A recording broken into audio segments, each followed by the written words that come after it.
Manners, respect people. We're sneaking around in the middle of the night. People will open up school. We're open up school. Manners, respect people. We're open up school late night for some late night classes. Cause you don't know, say school when school open. AI are the first one in, first of all. And then class is open. Right, people?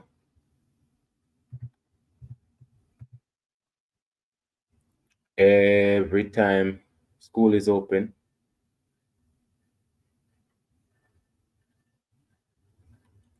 so student them can always join and listen back later. Again, people, there's so much things popping in the world, but I'm telling you, for existence is one of the things where we supposed to focus on, because honestly, it's vital. It's vital for us to pay attention to us and what's affecting us.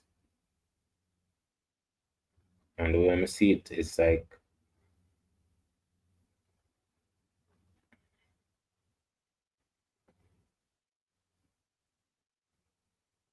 always, we're at the bottom. Always, we're at the bottom. Past, present, and future. People, so I did animal Hannibal Barker. And I'm telling you, said there's so much information upon this man. This man was just a straight warrior, this man, he had a lot of battles. He won a lot of battles. And that me tell you, there's so much great people we don't know about. We don't know about these great people. But right through history, we can find great people. Great people left, great people right, great ladies, great men, kids. Wow. Rich, rich, rich, rich, rich. One other thing, with the history of, you see, before Christ, or it's BC 2000 and them things there, it's like it was war everywhere now. Everybody was, they have castles, kings, queens. The world went different still. It's like, say, from the beginning of time, the world was a battlefield. People, it's like when we look on these things, it's like it's always power, money. If it's not money, it's gold and diamonds and all of them things that people is always fighting for those things. Wealth, status. Oh my people, it's crazy. If you say our whole life is just based on those things. What am I talking about when I talk about unity, love, and all of them things that when uh, people, the same time I look upon them things and see the past and see, oh, it's set up, right?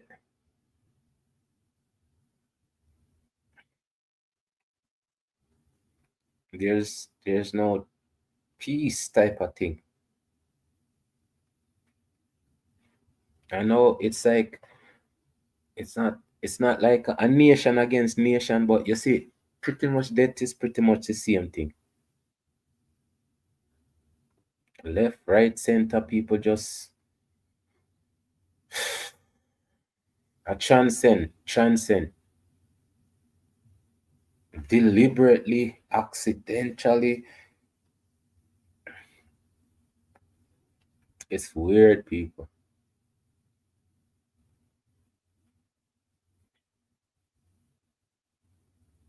That it's not about unity right across the universe.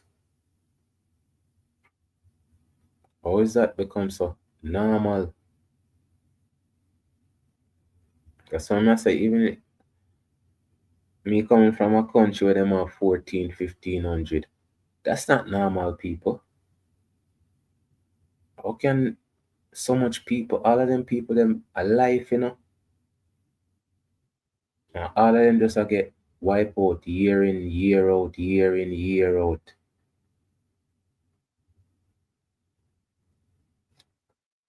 It's a war.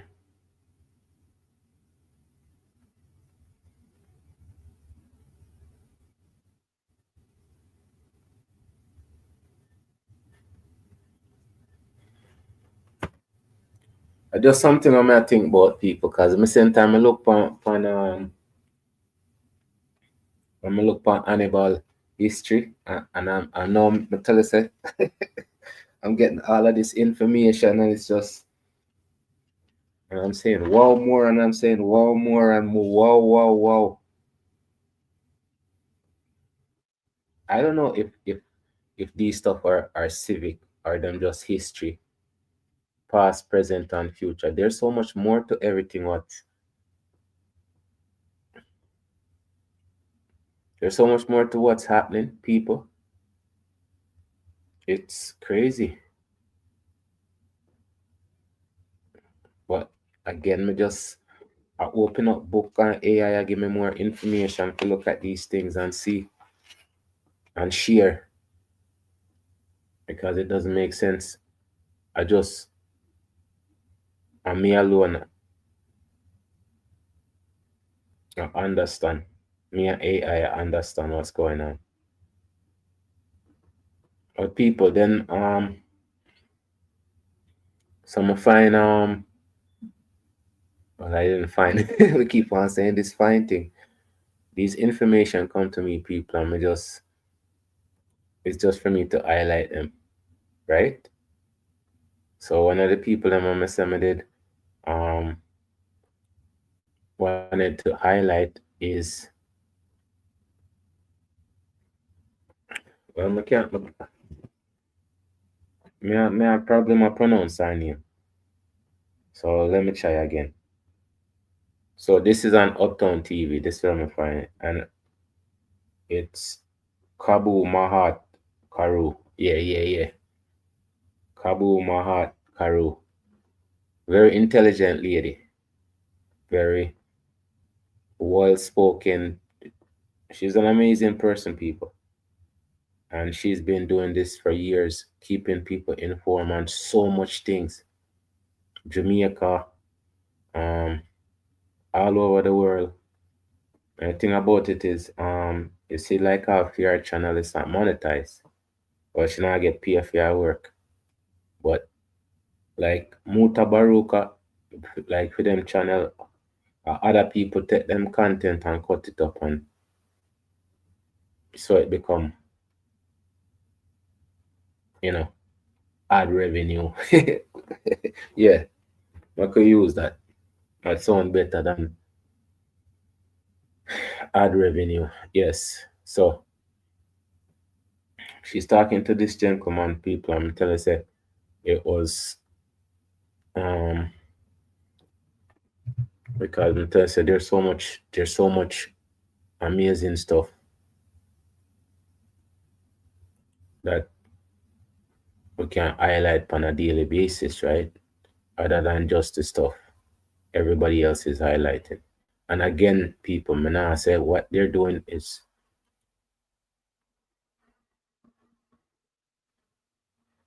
I'm not saying what they're doing is wrong, people. I am just saying different content, right? Yeah. So, you know, you have to be careful how you speak because many times people get upset even when it's not about them.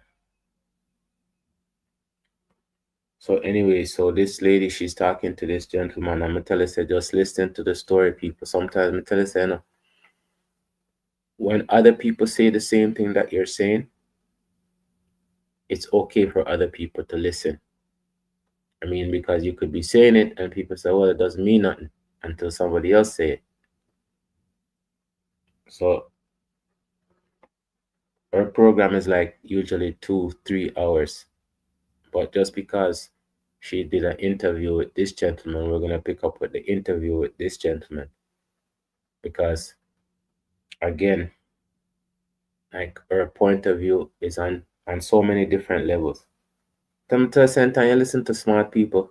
It's so refreshing to hear them thoughts on certain things, and then you can always go fact check anything to confirm the information along those lines. You know what I'm saying? People, it's not a sin to be intelligent. It's not a sin to be smart. It not gonna hurt to know if you wanna wise up or wanna educate. Because all of my life, that's what pretty much I've always tried to do. For sure, people say, look, doesn't matter what I go on, there's always more. And it's up to us to take it on ourselves. I say the stuff that I got through and I learn. The information is out there, but nobody's putting it together because of entertainment and sensationalism. But amongst all of that, we must have some form of education. Each one teach one how to be better. So when I listen to this gentleman speak and see the journey where him take for reach where him reach, it's you know, it's refreshing. I don't tell you say all of the people that I highlight, when you listen to all these people think, it's refreshing. They're not thinking about no box. They're not giving they're just giving you thoughts for you to be. I'm gonna tell you say these are the things would be nice if we highlight them more. Because the next generation is gonna need something to understand, something to elevate from. So as we proceed, people. All is not lost. I want to recommend this book. And this one, though, I was especially happy. When I was finished, I closed it gently. I lock my lip, I nod my head, and I say, all is not lost. I want to recommend this book as part of our Running African Book Club. Immediately, it's going to the top of the list in the Running African Book Club, right before Hilary Beckles, Britain's Black Death, both of them. And it's called Getto Youth's Bible. Wise When you hear that, people, Getto Youth's Bible. And that matter I show you say, when you write something to make something different. Just write something because I'm telling you, people have experience, And since nobody cares about your experience, you need to write it so other people can understand. As we proceed people. His words for Ghetto Youths on the Rise. It's written by Gerald Hamilton. I'll tell you a bit. Gerald Hamilton. Gerald Hamilton. He's an engineering executive, entrepreneur, and author. He is a strategic growth leader.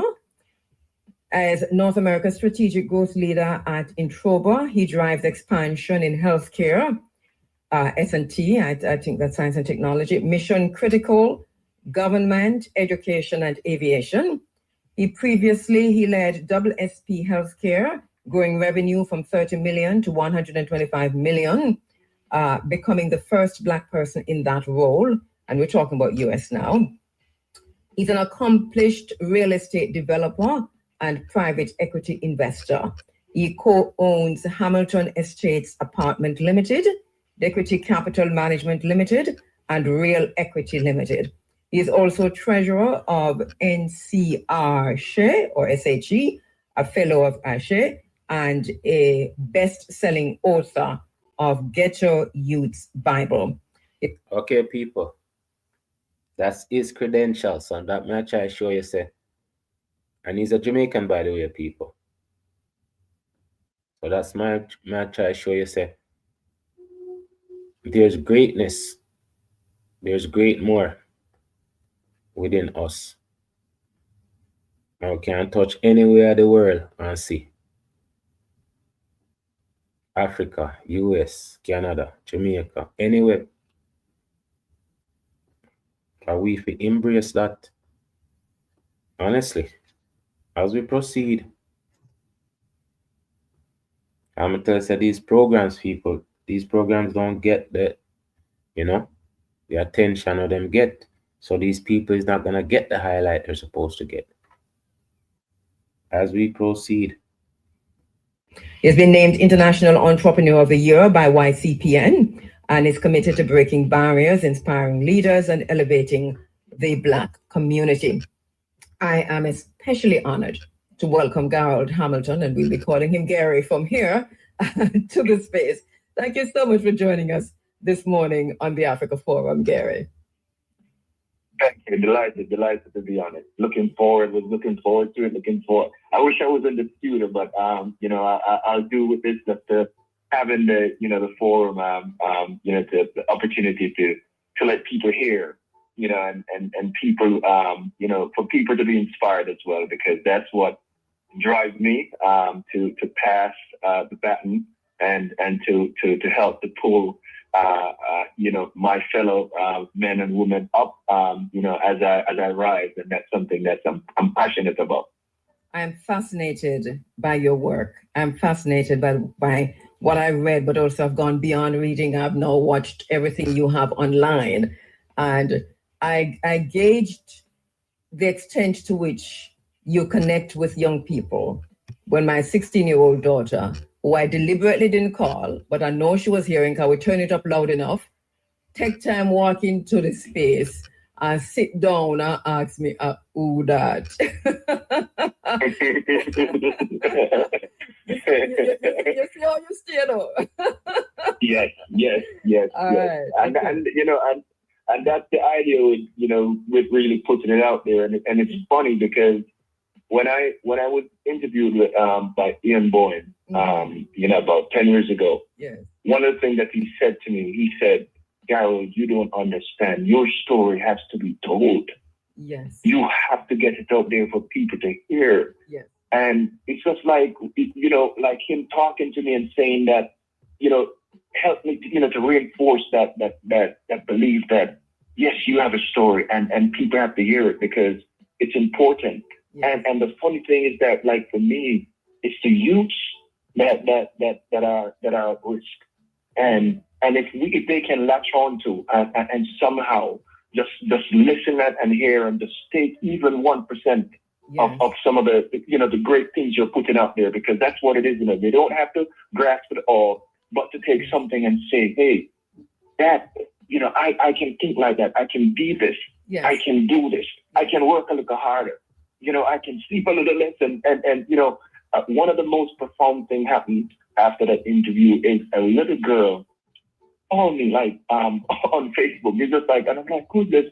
And she's like, Mr. Hamilton, I listened to your interview and I'm just like how you make your mother proud. I'm going to make sure that I'm going to make my mother proud. You're giving me goosebumps around here. No. I cried.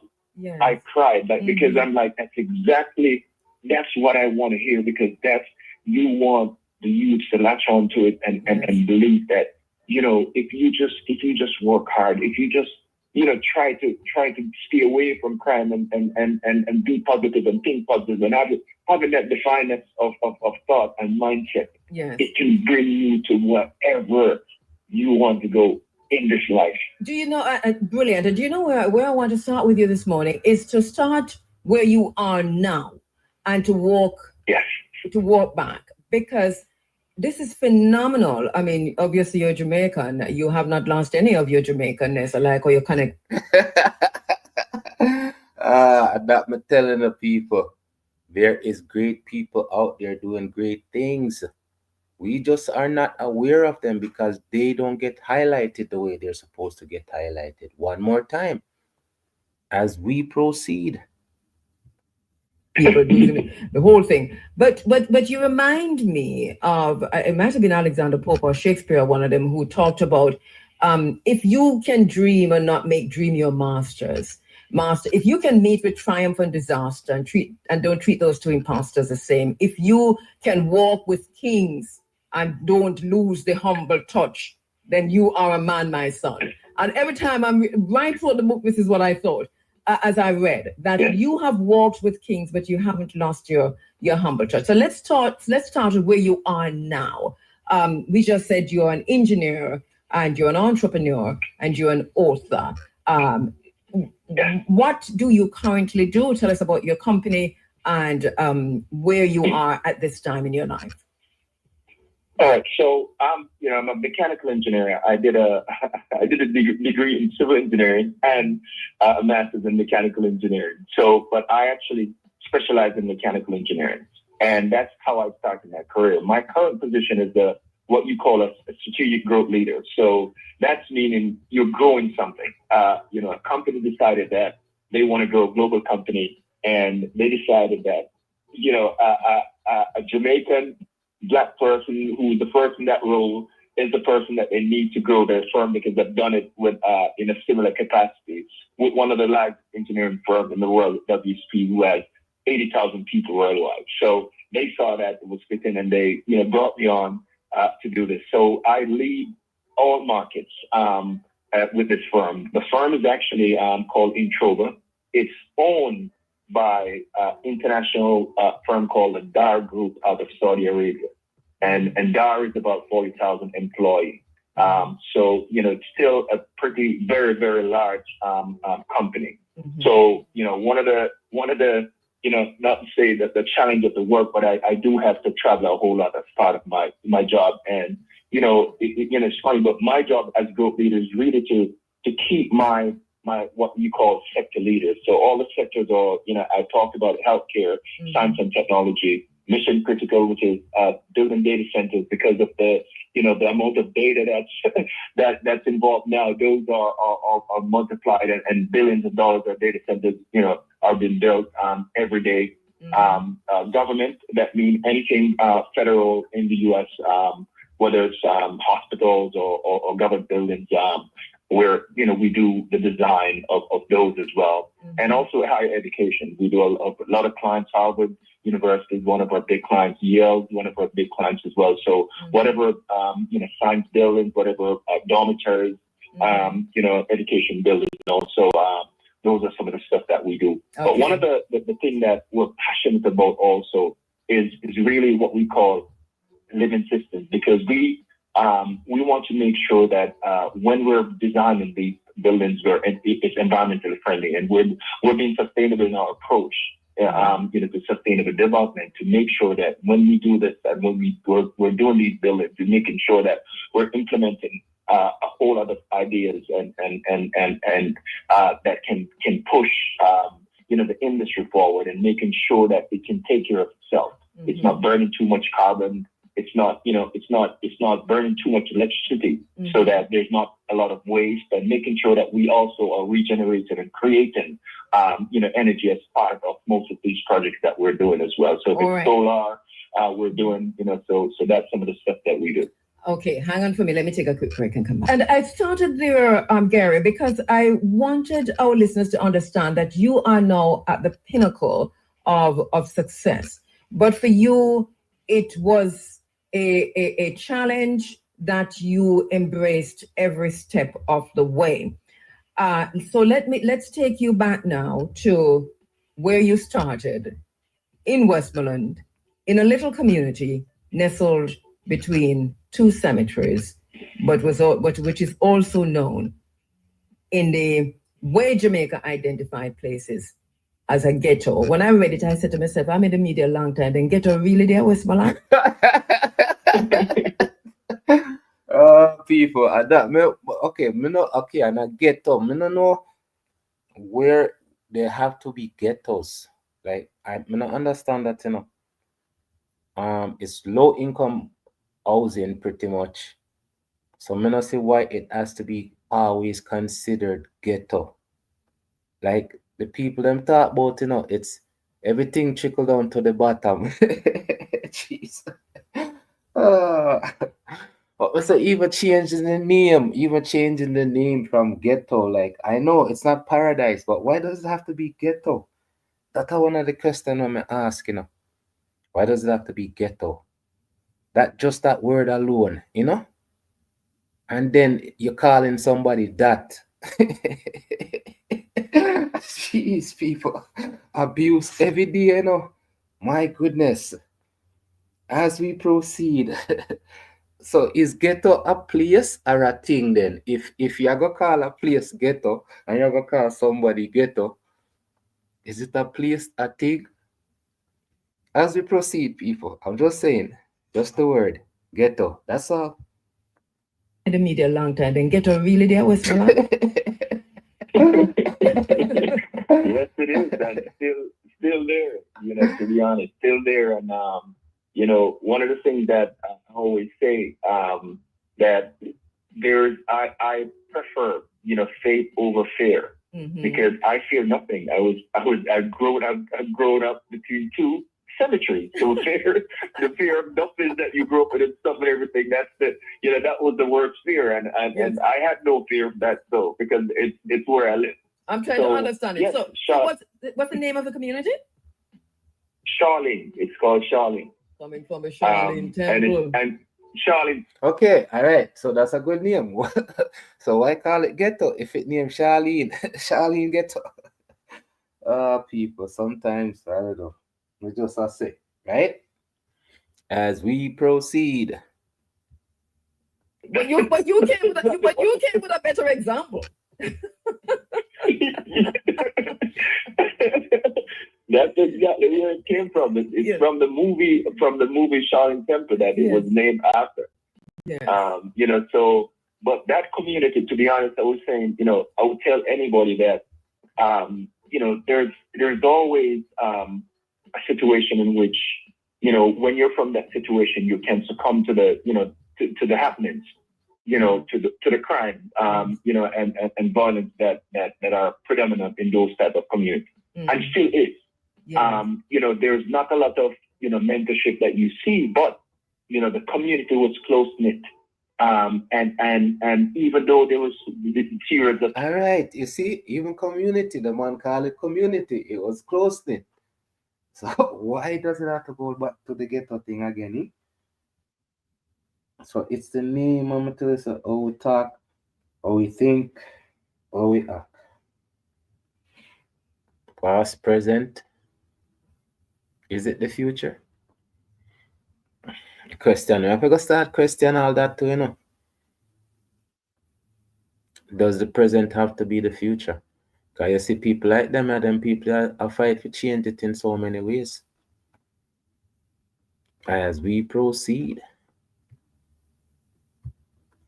Even though there was the series of challenges and stuff, we were happy. I was a happy kid. I had a lot of friends in the community. We have a lot of, you know, competitive edge that we compete for, you know, a lot of things. And then I actually saw the community as my university, as the educator. And there's a lot of people in the community who didn't go to college and stuff and everything, but they were reading Time magazine when I was like 7, 8 years old. You know, and passed down to me. You should read these things. Yeah, this is true. That's why I love read, people.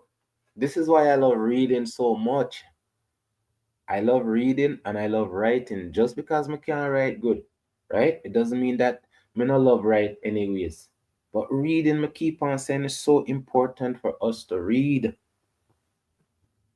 Read and write. As we proceed, people, as them things, yeah, it's the next generation, please, me, I telling you, it's so important for you to read and understand what you read. As we proceed, people. These things. Yes. And these are some of the stuff that, these are a lot of the, and even, it's funny, even yesterday I'm interacting with some folks because I'm in SAB now, and I was interacting with some folks in my Sharon community.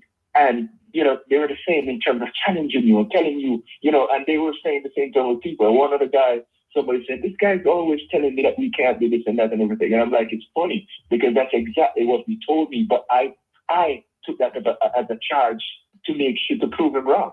So although you have naysayers, you have people who are giving you positive affirmation. You have those people also who say, yo, I'm gonna, I'm gonna turn out to know. He's gonna be one of the statistics. Yeah. Exactly, people. So instead of not accept it, accept it as a challenge and prove them wrong. That's one of the things they say about Tupac and time I call him Thug. He was supposed to, continue doing the righteous thing. Stay away from those stigma, labels. I'm gonna tell you, say, people can say anything about you. Anything people can say about you doesn't have to be true. It's only true if you do it. As we proceed, people. Okay, so we have to motivate each other. So I'm gonna say continue doing what you're doing. Some things probably have to change a few things, make some adjustment. But yes, hang in there. Because it's possibility, not impossibility, people. As we proceed.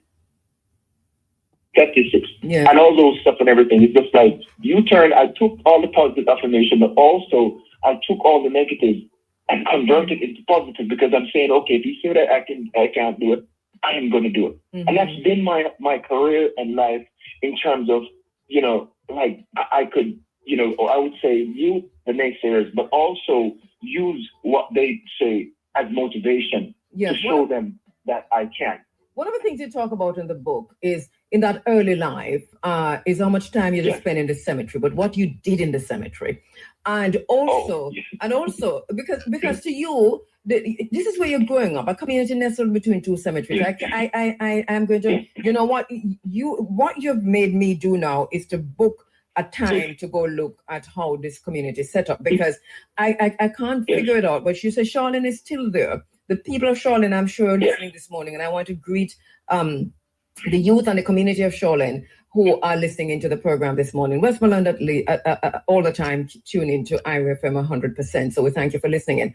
But one of the things to talk about was growing up there as a youth and, how you spent your time between what you were doing in the cemetery, sitting on graves, and but also selling box juice, etc. Talk to us about those early times. And so it's funny to say that the grave, that the cemetery and the owner at the time, Dolly, allowed us to have our football field at the cemetery because that's where it was. We played cricket, we play all the sports there. We have competition against one area of the community against the other, like on Sunday at time. So that was our play field. That was our park. That was, in the cemetery itself. Yes. That was my barber shop. That I trim people under the tree in the cemetery. People come from all roads that became a barber, in that community. And, just to, follow on in terms of selling, market, one of the challenges, when I have my father left the house, left our family when I was 10 years old. To move in with another family. You were very open about that in the book. So thank you. Oh boy, that thing. People, you'll be surprised how that happened. regular. Oh boy. As we proceed, people, man, just pack up and leave. As we proceed. Yeah. It's important. Yeah. This is not unusual in Jamaica. Yes, so thank you not for being so. See, the message, that's not unusual in Jamaica. As we proceed, people. And and my mom is always industrious. She always trying to find something to do. She'd sell, she have a shop, she bake. She was working at the butcher shop. Like my mom did various different jobs just to make sure that we're okay. So as we wanted to help her. Me and my bigger brother, she would buy box juice, and we would do it on a Friday. Sometimes even not going to school on a Friday. We do it on a Saturday, as well, and we would walk up and down Great Georgia Street in the town, and we would sell our box drinks. And it was, it's funny because I think learning and doing that, because I deal with people that says we don't want a box drink, or say no, or turn you away. But also there's some people that that embrace you as well, and making sure that they're gonna support you just for the sake of supporting you. Like you would go to them and at that much I show you people how support is so important to any business. But I'm tell you some more time, people just check to see if you still have a business. Buy a sauce. There's a lot of great people that I met who put me on their wings, and I would even go. There's a lady called Miss Mumsy, and I can't forget, she used to give me lunch. Mm-hmm. He had a restaurant that she took.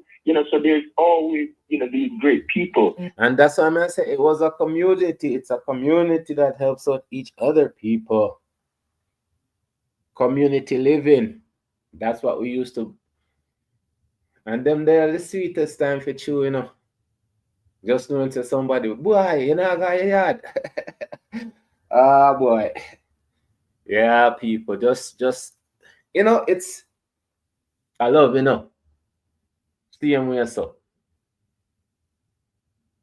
It was love, man. It is love. But now it's love that's not practiced. Even though we have cell phone, now we can't just say, yo, we could get together.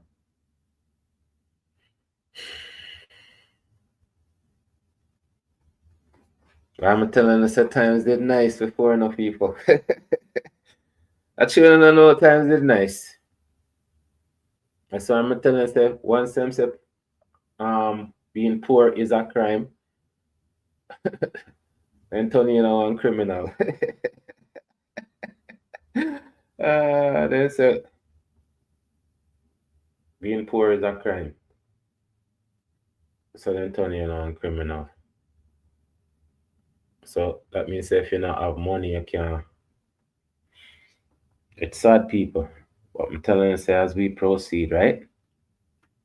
The restaurant that you took, so there's always, these great people that are there just to show you, just to give you that hope that that there are great people out there and great people, to help. So yeah, and I like how you identify these people in your life, and throughout the book you reference them all, and where you remember the names, and it's brilliant because you give all their names, and you said these are, a lot. As you read the book, you saw how you were helped along the way, which I think is also phenomenal. But also, there was one part in the book where you talked about in the early days. I don't know if you started out with bag juice, but just the way you said it, I think you said you graduated from one to the other. I think from bag juice to box juice. Yes. Box juice to box juice, yeah. And bag juice, what happened yesterday, I did. And the bag juice was in more bulk, because when we were doing the box juices, you would buy 6 at the meat plus, and you would walk up and down. So the markup and stuff was very smaller. So with respect to the bag juice, we were selling it in bulk. And then I had my father used to sell ice cream, so we're used to riding what we call a carrier bicycle at the front. You could put a box and you put all the bag juice in. And when I was selling bag juice, we did that genius, people. We say, yo, we used to be hustlers, man. We used to be hustlers, people. We never know about no. That me tell you, all of them people never talk about no chat, no line and them something, the people. All of this stuff is new to us. We used to make, and it was always enough for us to do what we're supposed to do. That's why I say once all of this stuff, it becomes like it just changed. Like even in the 60s, or it was then, it wasn't. It wasn't about we getting to be the richest. It was just about us unity, living together. As we proceed, people.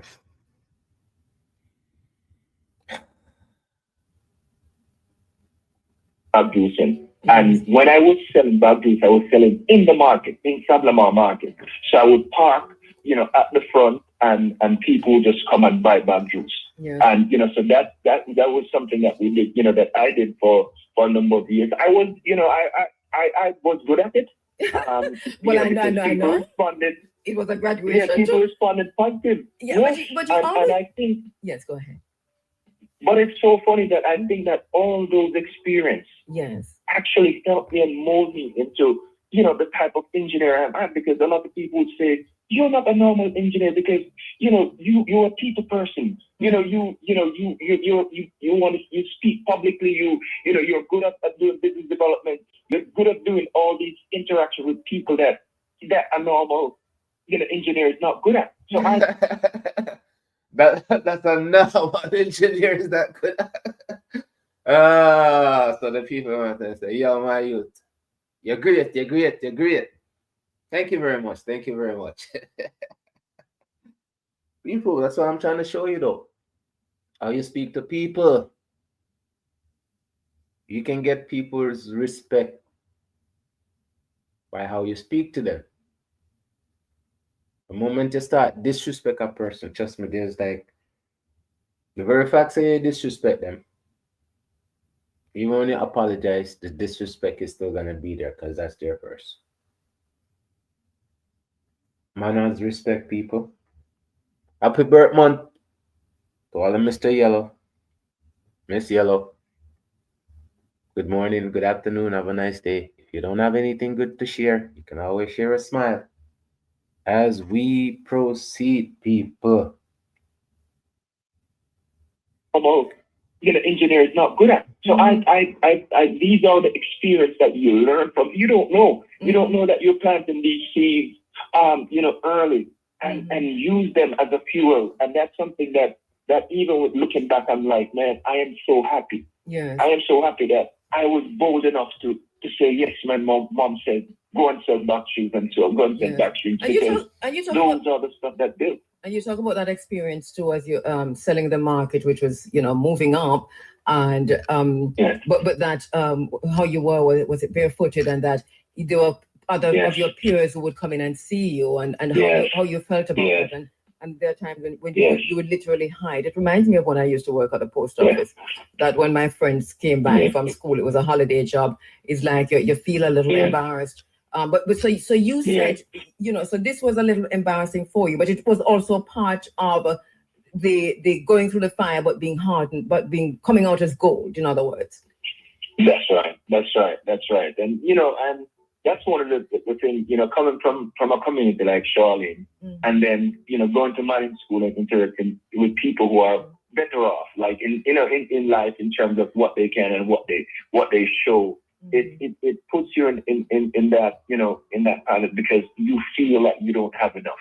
And you feel and you see you're doing something like selling bug juice on the street, and they're coming, to the market with their parents that they can afford absolutely everything. And you, as a, it's one of those emotional points when I talk about it, like I feel teary because, I didn't understand that, that I am doing what I had to do, but it also wasn't, the proudest moment for me, because I didn't want my friends to say this about me, have it to, to talk about that school, to put me down in any way. Yes. And that's what you see, people.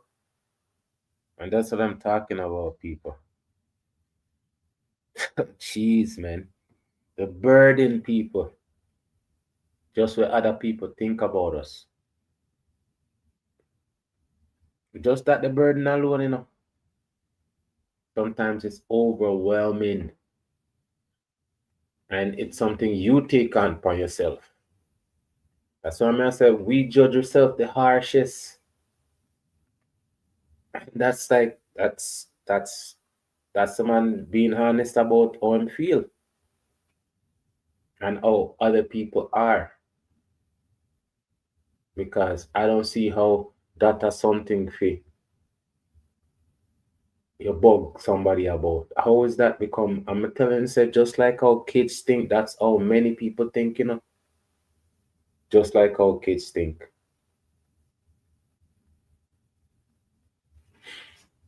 As we proceed, people.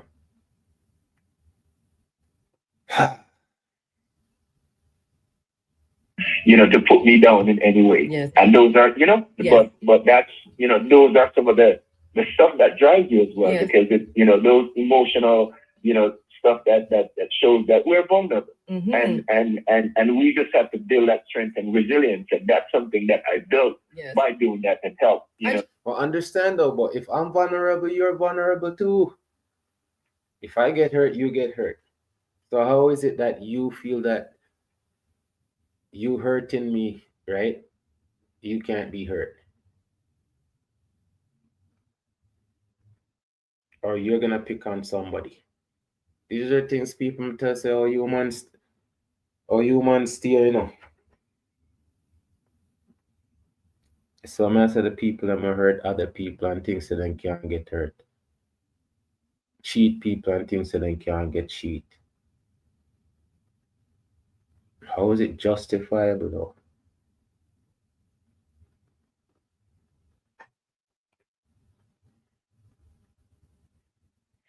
As we proceed, people. Strength and resilience, and that's something that I built by doing that and help. And you show that vulnerability in the book, but also I know that there's so much that you could have said, not should, but could have. I read it and I said, Gary could have said so much more, because I know you have 3 more books in you. Gary could have said so much more. More? Of course he could have said so much more. Because there's always more to come as we proceed, people. Yeah. But so let me take a quick break, because Manning seemed to have had quite an effect on you. And so I want to get to your days at Manning's. Let me take a quick break. Nice. So you went to Manning's High. And I see throughout the book, and even listening to you in all the interviews that you've done, and listening to you just talking, that was a defining and a part of the space in which you gained so much, a coming of age that had so much impact on you. But simultaneously, the effect of an impact of your mother on you. So let's talk about those two things. They seem to be pretty intertwined to me. Am I right? Absolutely. Manning, to be honest, I think, like for me, Manning's created, the person I am in terms of gave me that educational development, but also, that community that helped to really mold me into what I am. And I'm still a part. I just did a charity event yesterday at Manning's, and a lot of people would say to me, hey, you do so much for Manning's. And I always say to myself, but they did so much for me, so why not? You absolutely have to do that, because, most of the teachers, it's funny, even yesterday I saw the teachers were embraced, and they were so much part, they were my cheerleader. Everybody would look out for me, and it was just like, it's funny, I just had my 50th birthday, and like all my sisters, went to, 2 of my sisters that went to Manning, they always tell me how challenging it was for them, because like every teacher is just like, your girl, you have to do well, you have to do this, you have to do this, and there was so much pressure. They're like, you don't understand how much pressure was on us because of you, but because they actually set me up for success, and it was just. And that's it right there, people. Oh boy, I'm telling us, yo, boy. When people used to look out for people, man, It did really meaningful, when people used to look out and care for each other. That's when people are at the best. Until they said the war. It's just continuous. And that man said there was good people. I mean, boy, I meet some good people. I got to admit, meet some good people in my life.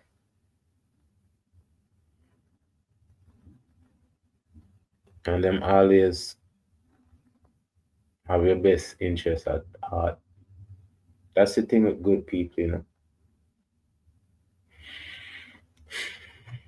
Them always have something good for share. As we proceed, people. Actually they set me up for success. And it was just like, every teacher, and it was funny. I actually was part of Mannings before I even started to going to Mannings. Mm-hmm. So my first mentor and teacher was a man called Mr. Verma that was teaching at Mannings School. Mm-hmm. And when I was 9 years old, he took, he basically, it's from the church, Grace and Truth Assembly Hall. There was 3 guys that actually, took my community in their hand, and they had Sunday school at my house in Charlotte. Yeah. All right, and that I wanna you see you see, and the church was involved too. The community, like the community was like that, people.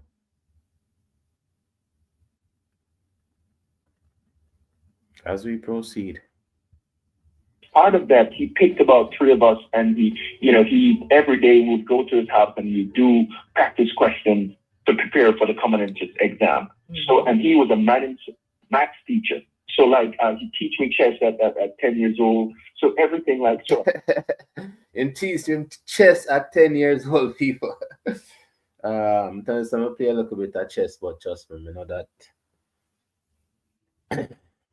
great at it. As we proceed, people. Part of Mannings, my dad sold ice cream at Mannings. Mm-hmm. So it was just like, man, it was always a part of me in a lot of ways. I saw this great institution that my father was a part of, because she was one of the only person, vendors, like 2 vendors that sell food in the school. Mm-hmm. And, one of the things that he talked about, the experience, the football games and everything. And I became all of that. I captained the football team. I played for the chess team. I captained the table tennis team. It was such an important part of me, of doing and multitasking and managing stuff. I remember once when I was in 6th form, my vice principal called me and said, I have to have a meeting with you. And the meeting was, you cannot do so much stuff. You're on the school challenge quiz team, you're on the tennis team, you're on the football. You have to drop some of the stuff, because I know I'm scared that you won't do well in your A-level exam. So it's just like people, looking out for me, and I still did it all, but I still did well also, because. Did you always have this balance? And I know you talk about this in the book, of where your mom came in, and she literally said to you that you had to make a choice, right? But at the same time, so you had, what made you this kind of person in terms of, so you were brilliant, and it was obvious, but there was a time when your mom had to step in to say, look, listen, boy, it's either this or that, Yes.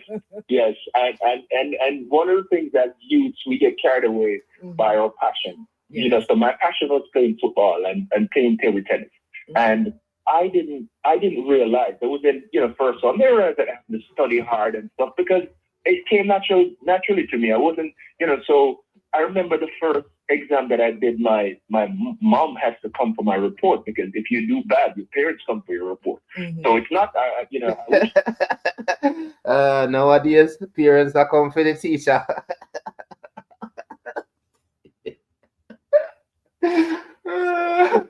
People. I'm telling you, so this is how to become people, past, present, and future. And that's how it used to be, Parents used to come at school, always find time for come at school.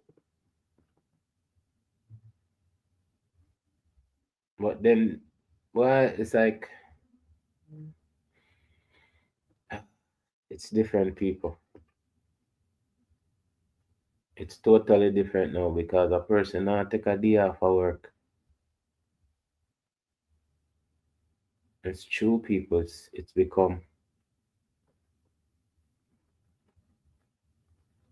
But even parents, them, me telling the parents, them did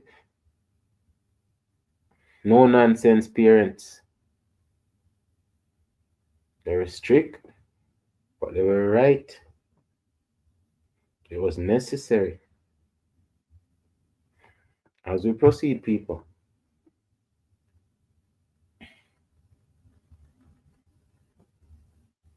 I wish those days were, were the same, because Yes. it's embarrassing when, your other friends are seeing your parents come because they know you didn't go well, and you had a chance that your parents are interacting with teachers to talk about and go over each subject why you didn't do well. For me, that was kind of, oh man, like, I can't have this happening to me. And my mom did, told me off and make sure that I understand that, you're here to do your schoolwork. And I remember, because I was playing a lot of football.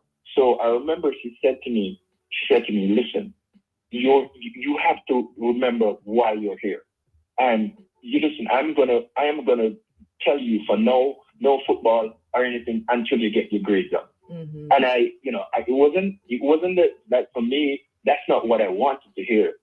But that was what I, at that point, absolute what my mom should have done and what all parents should have done. Say, hey, when you're able to do your schoolwork and be at the top of the class and stuff, then will allow you to go back to play football and do what you want to do. And then at that point, you can figure out how to balance it. Because I didn't even understand about balancing. And I just wanted to play football and I wanted to do everything. And so really at that point, I doubled down. I remember in second form, I got the most improved student because I was maybe like 18th in the class. I came like 5th at that point. By the time I was in third form, I was the top of the class. I was the top of the class, and the feeling of euphoria of people seeing me and saying, "Wow, like, what? She is the top of the class," and so that feeling was I didn't need anything else. Yes. So when that happened, then my mom saw that and she said, "Okay, so you can start doing the other stuff, but make sure that you keep that feeling of I didn't want to lose that feeling, so I am going to work hard anyway." So I'm gonna...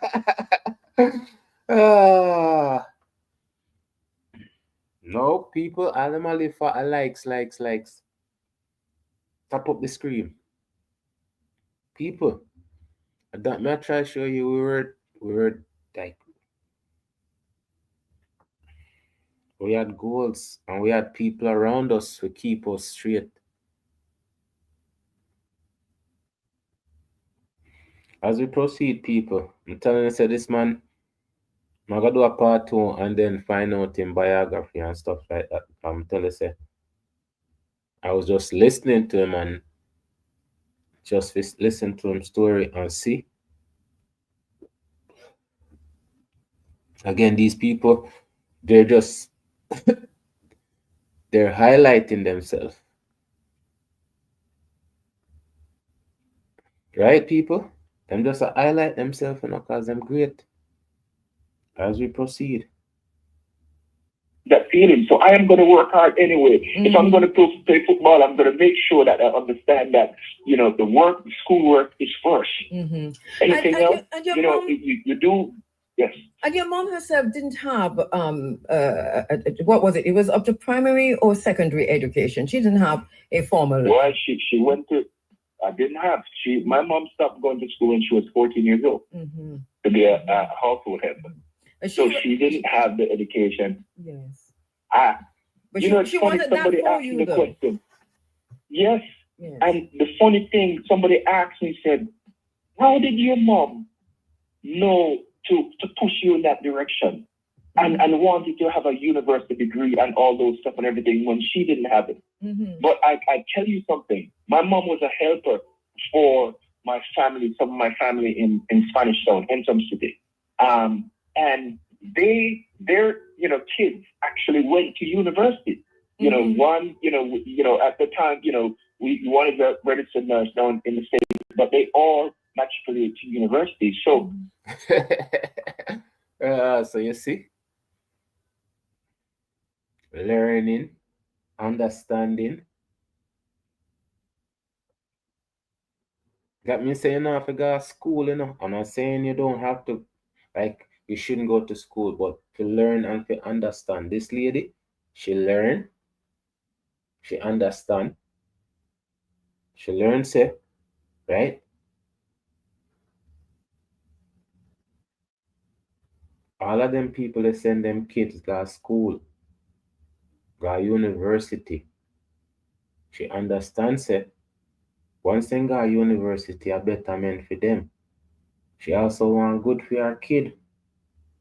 Because she force him and she push him.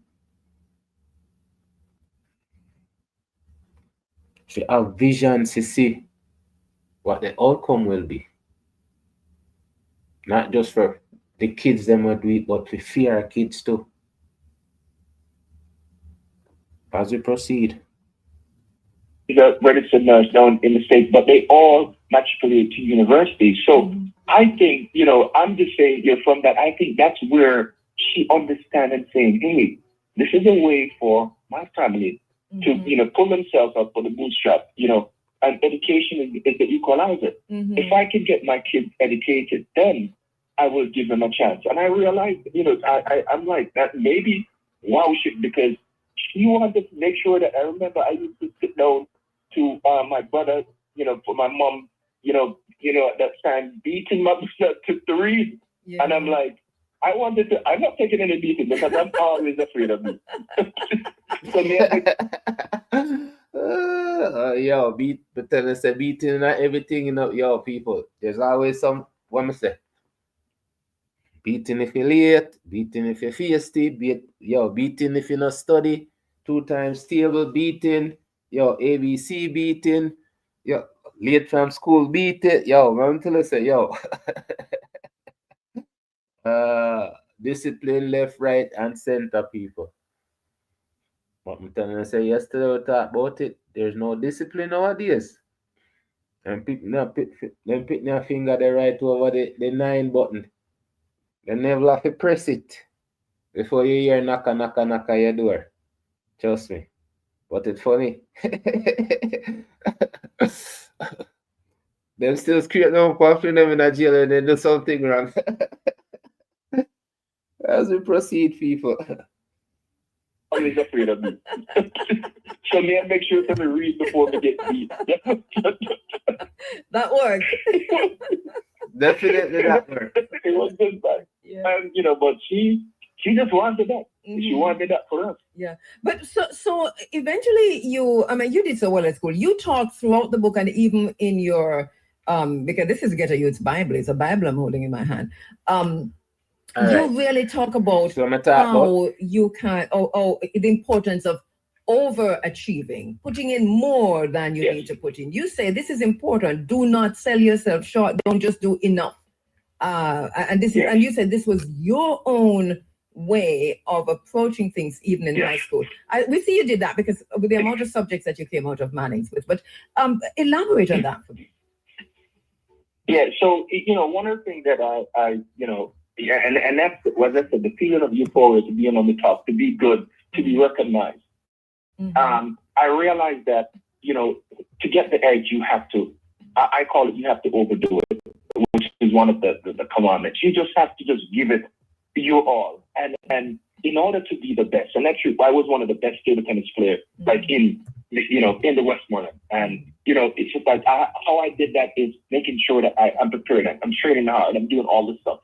When I played football as captain of the team, I'm making sure that I keep all the my players organized. I make sure that they're training properly. I'm making sure that also they're doing their schoolwork. So it's that part of it that really, to say, if I'm going to do something, I am going to do it as best as I can.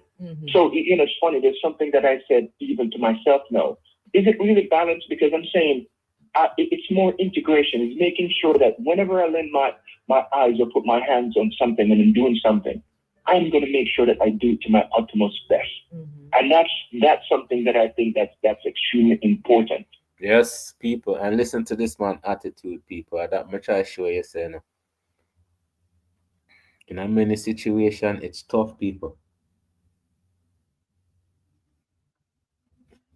Many situation, I make it tough.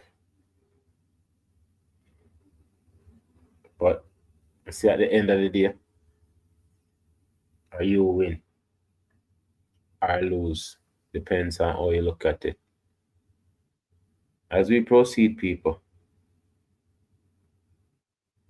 It's on, in mentorship, I tell all the youths that I do it, I'm saying, if you're going to do a job, hey, you have to show up as the best version of yourself and give it your absolute all. That when you look back, you can say, hey, I've done all that I could have done. And that's all I'm telling you we have to do in life, is to make sure that we know that when we look back, we know that, hey, I've gave it my all. And you said failure is not an option. And you said this is a lesson you learned from your beloved mother. Oh man, and I'm telling you, that's a story that when I talk about the most, when I, as a youth didn't really understand, of course, after, getting, my A-levels and got accepted to go to the prestigious University of the West Indies, which is, the 5% of, I didn't really even understand what I've achieved at that point. I decided that, I made a decision because my mom didn't have a job. I thought university was, insurmountable in terms of the amount of money that you have to pay. I've seen people go at the expense that it costs. And I made a decision that, you know what, I am going to sit a year out without even having a discussion with my mom. And, maybe work. I didn't even start looking at a job. I don't understand how I thought that I was going to work, and I wasn't even looking at a job. So that's one of the things that it was just like, you don't have it together as a youth. Youthful as I remember one.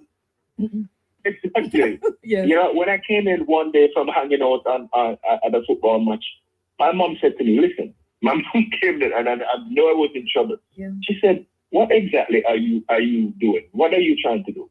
Are you not going to university? And I said, Mom, but you can't afford it.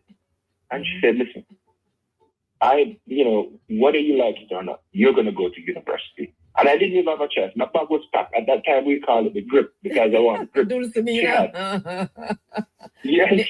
And the grip was... People, that a few name brand sin thing back then. Imagine now, when people are paying $100,000 for Louis Vuitton. So people,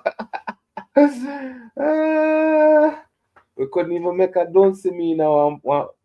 Yo, I bet you if we did it with our some people and make a don't see me now, nobody wouldn't even buy none anyways. And then, well, I'm not telling you, people. It's crazy. As we proceed, people. Yes. And the grip was packed and he said, tomorrow, we're going to Kingston tomorrow. Really? And we jumped on a bus. Yes, on a bus. Didn't have a choice. I remember in a bus, went to Ensom City, where, she used to work at the health. We stayed there. Yes. And then in the morning, we went up to the University of the West Indies admission department. When I went there, my mom, found out that I deferred my place because I didn't say that to her, which is just like, making a decision like that was, I thought like, it was at least you're going to help her, and she probably would appreciate it because, you're going to bring in some money to help your mom. But she didn't want that break at all. And so she packed a grip and carry. I'm going to take a break and come back. I'm going to take a break and come back because I know you also had an accident, but one of the things that, and I don't want to skip over the book, and I still don't want to talk about everything because I need people to buy the book too, but also to say the to go through, we're not going to go through all of the chapters. What I want to do is to go to the Ghetto Youth Bible and to talk to our young people this morning. So take us when we come back through that journey from the university. People, that's what it's called, the Ghetto Youth Bible. And it's written by Gerald Hamilton. So again, people tell and say, I am just learning as we proceed. Of the West Indies into the UK, into the US, and then we're going to be back where you are. I know that we're pre-saying the thing, but I really want to get to the Ghetto Bible, and we're looking at the time. Next time you come in the studio, right, sir?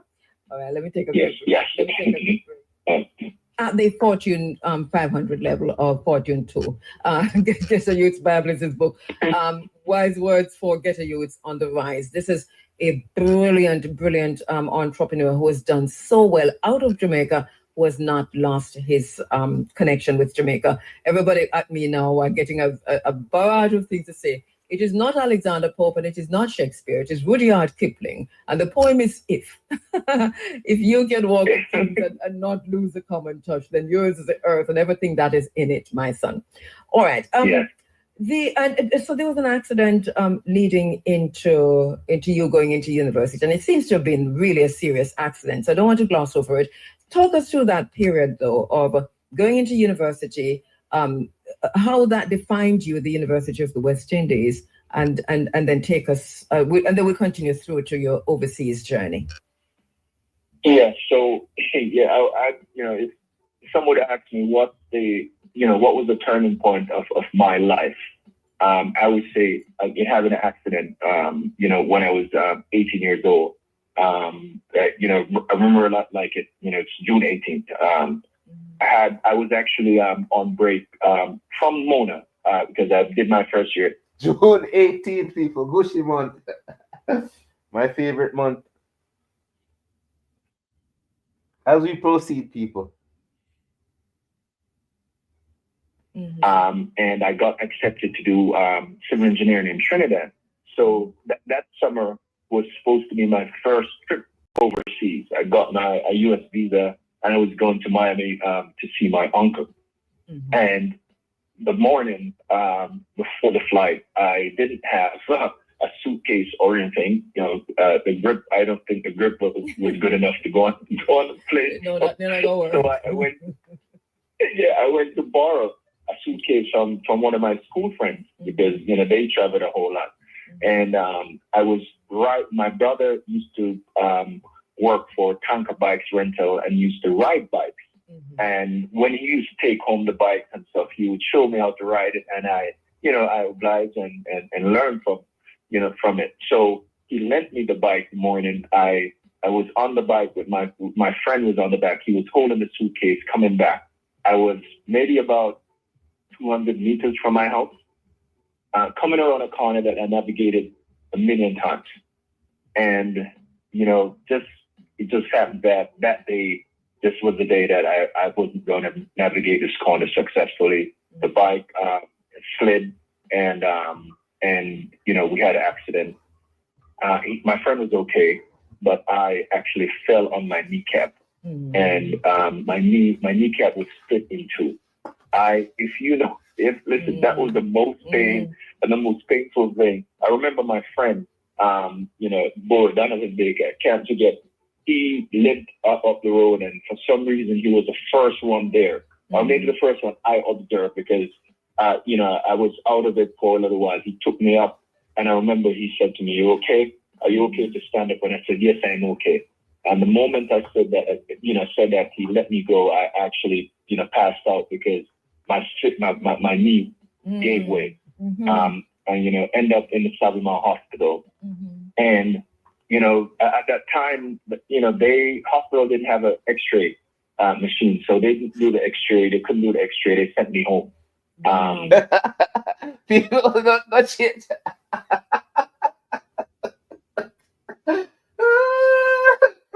Not change, people. Past, present, future. Them not have different. What them not have? Them not have how much machine them not have? Miss it, y'all people. This man could have been talking about today. As we proceed, people, it's crazy. They couldn't do the X-ray. They sent me home. Wow. They sent me home on a piece of board and rock, with bandage around it, and gave me some.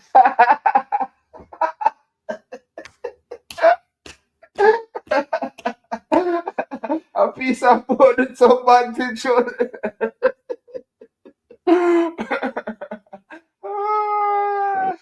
It's not just about in lucky people. This is lucky people.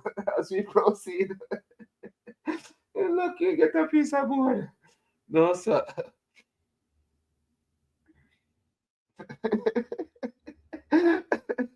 That's how it is now, people. No difference.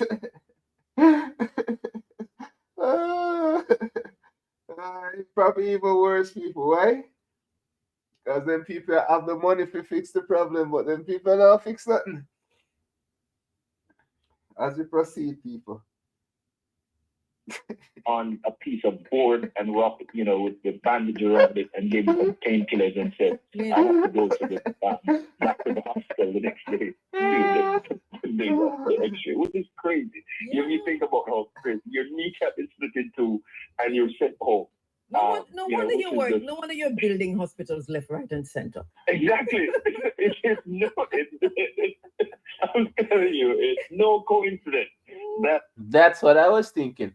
With all his ability, I'm sure he should be one of the main contractors building a hospital in Jamaica instead of refurbishing the hospital. But I'm telling you, say if he's supposed to be doing people, I'm telling you, say past, present, people, future. As we proceed, people. That I specialized in hospitals, and yes, and it was the great thing that my mom, my aunt was working at the University Hospital at West Indies, and at the same time my mom was doing was doing being a helper also again in the Cayman Islands, because my friend actually connected her there with that opportunity, and she was there only 6 months. She was here at that point. Yeah. So she wasn't there when I had my accident. So she arranged from there. She arranged with my aunt, and we went up to the next day. Actually, we took a bus. We bought 2 seats in the bus. Can you imagine what my kneecap had already split? One for your knee, and one for your knee, one for your foot. Yes. Yeah, and I see him happening today. No. That's the same thing that I have to do today. You have to buy 2 or 3 seats.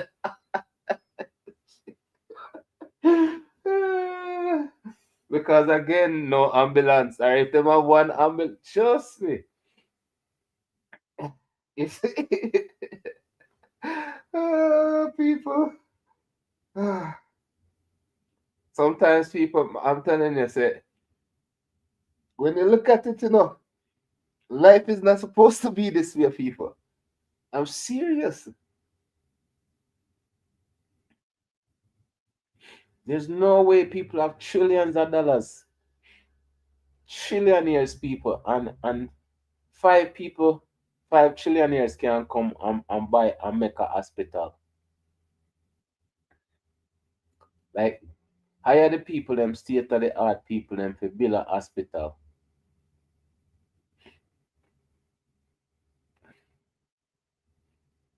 I don't know. It's people. It's just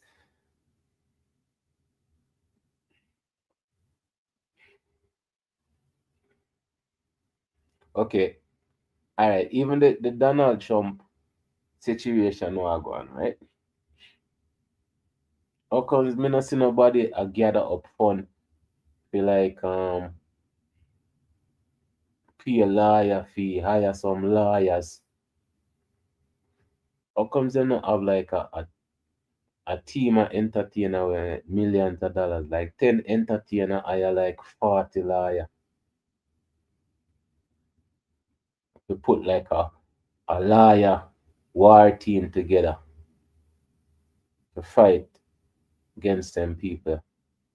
It's only politicians who are fighting these things, you know. That I'm telling you, sometimes we're not paying attention to certain things. All of the entertainer and the people them can't say nothing. All of the people them will vote and all of them will want them to vote. None of them people not say nothing. Them people not get paid to say nothing.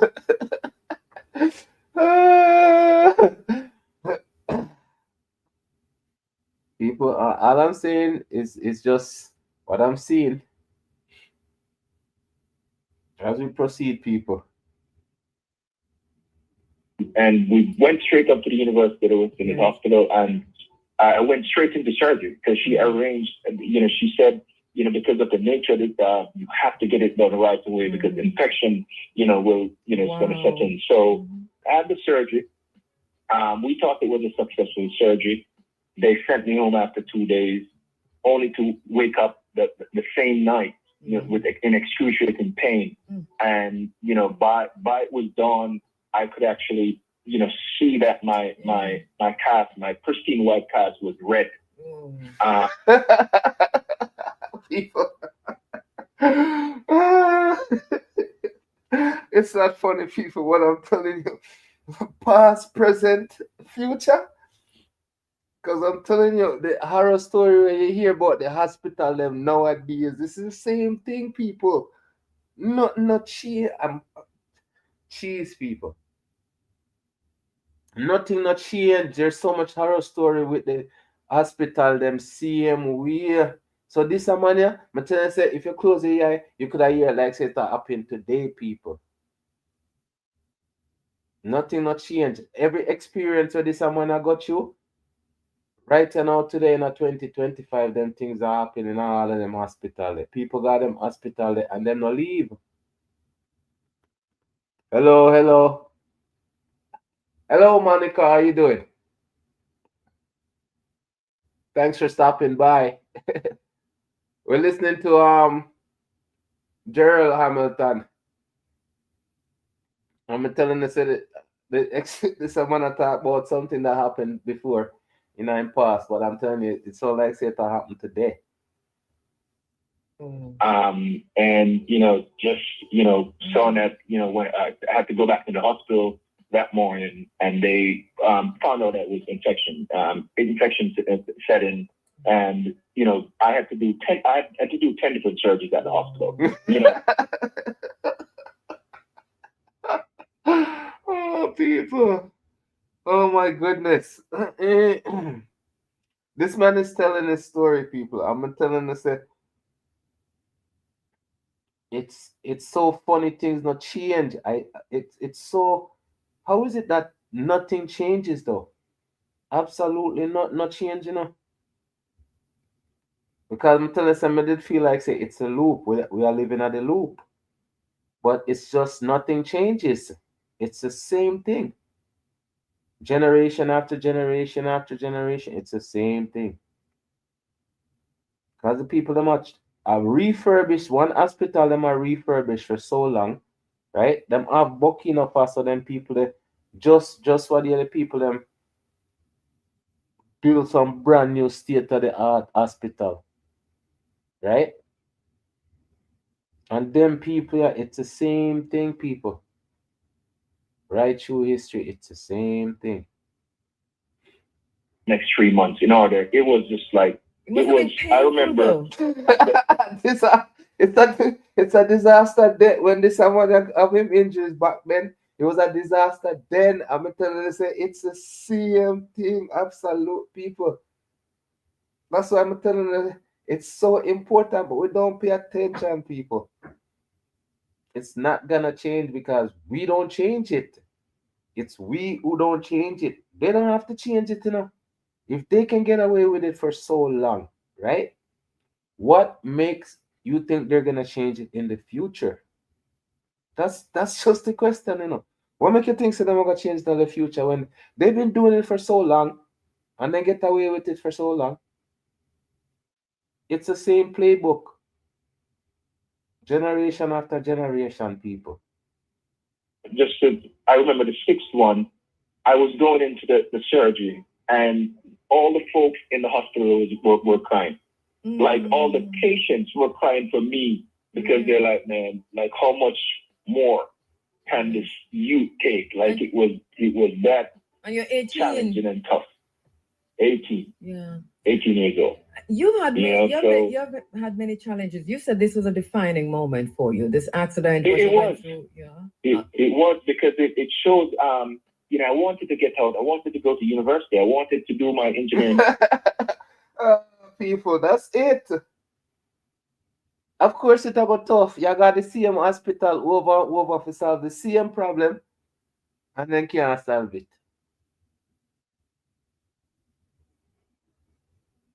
As we proceed, people. And I was sitting in this hospital for 3 months. I prayed, I do everything that I can.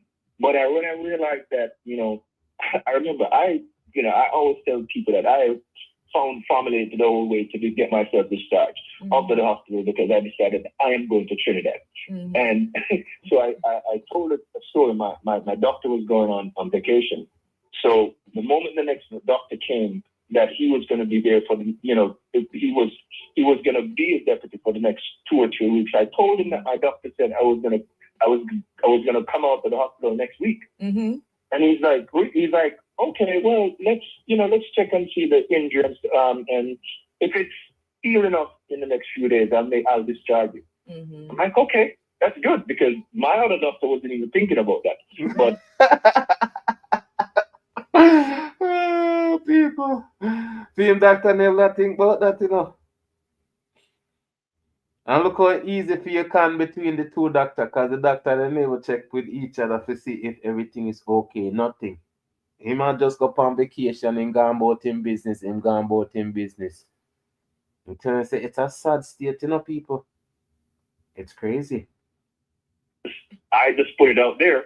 And he did. The next week I was out of the hospital. He said, come back in 3 days and let me check. And if it's okay, maybe I could allow you to go on the plane. And I'm like, I didn't even, he can say maybe or whatever, but I am going to go on the plane. Trinidad. Anyway. Yes. I am going to Trinidad. I'm going to start my engineering degree because that's exactly what I wanted to do. Yeah, that was unfortunate. And you talk about leaving Jamaica, jetting off to Trinidad with your two best friends. Two new best friends, which was your two crutches. Yes, two crutches. Yes. And I was on them for the next 3 or 4 months. It was a long haul. It was a long haul. I was a month and 2 weeks late for a 3-month semester in engineering, which was challenging in itself. The dean of the faculty, when I called, he said, "You're too late. I don't think you can ever pass if you try to do it. So don't come." I remember I called my friend Jamal Banton. Actually it's his 50th birthday. Jamal, happy birthday. But Jamal said to me, "Hey, Gerald," because we were both at Mona together. "Hey, I am here. I've been here for 1 month and a week. The only thing I do is take notes. I don't understand nothing that's going on. And you're much smarter than me. So you can come and we can do it together." That must have been very encouraging. Of course. Come to the same time in our life, people like, the encouragement, man. When you have, that's why I'm telling you, say, anytime you have friends, them have responsibility. Them always have to look out for your best interest, Why am I telling you sometimes just the simplest things, them people. It just changed so many things, But because we become so singular, we're not connected to nothing. This is one of the biggest problems when we have people. When I said that, one of the things we keep on talking about, encouraging each other for us to be better people. Big up him friend, that's a real friend.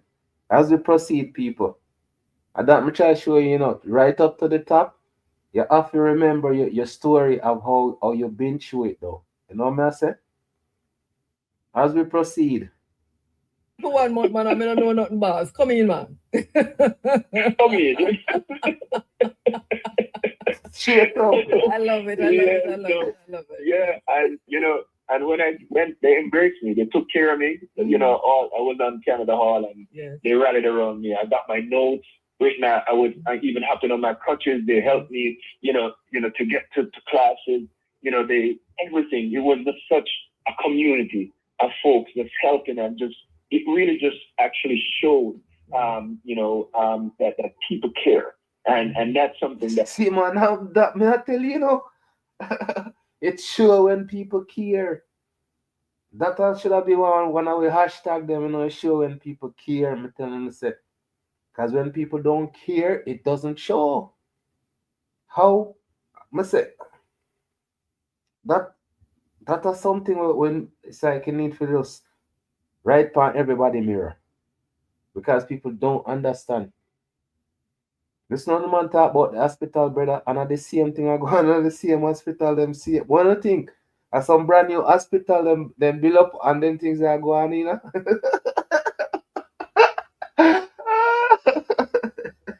Oh boy. Because when people care, this is what them do. Them are not doctor, them are not nurse, but the man go there, they encourage the man, them help out the man, everything what them can do for the man become this great person he is today. In people, that's why I say it not always take much. It just take a little bit and a little bit and a little bit until the love pile up to the top of the ceiling, people, right? And then we can all crawl out or step out as we proceed, people. And that's something that stood, and that's something that I actually, that helped to build a humanitarian in me, in terms of the support system that I have for people when they see that you needed that help, and it was pushing through and biting through that challenge. I did regardless of what the dean taught, I did pass all my subjects that semester.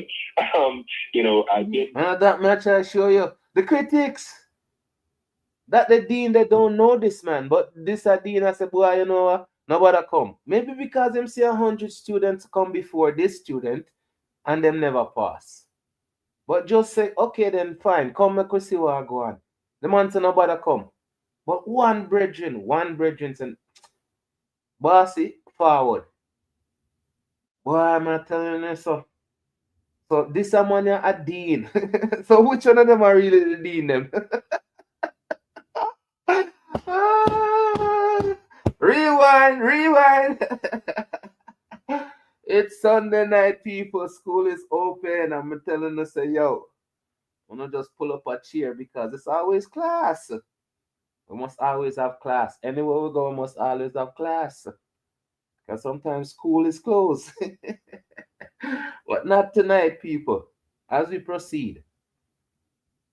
I did, went on, after even, I did have 2 surgeons there as well to straighten my knee because it was immobilized for so long. 2 more surgeries.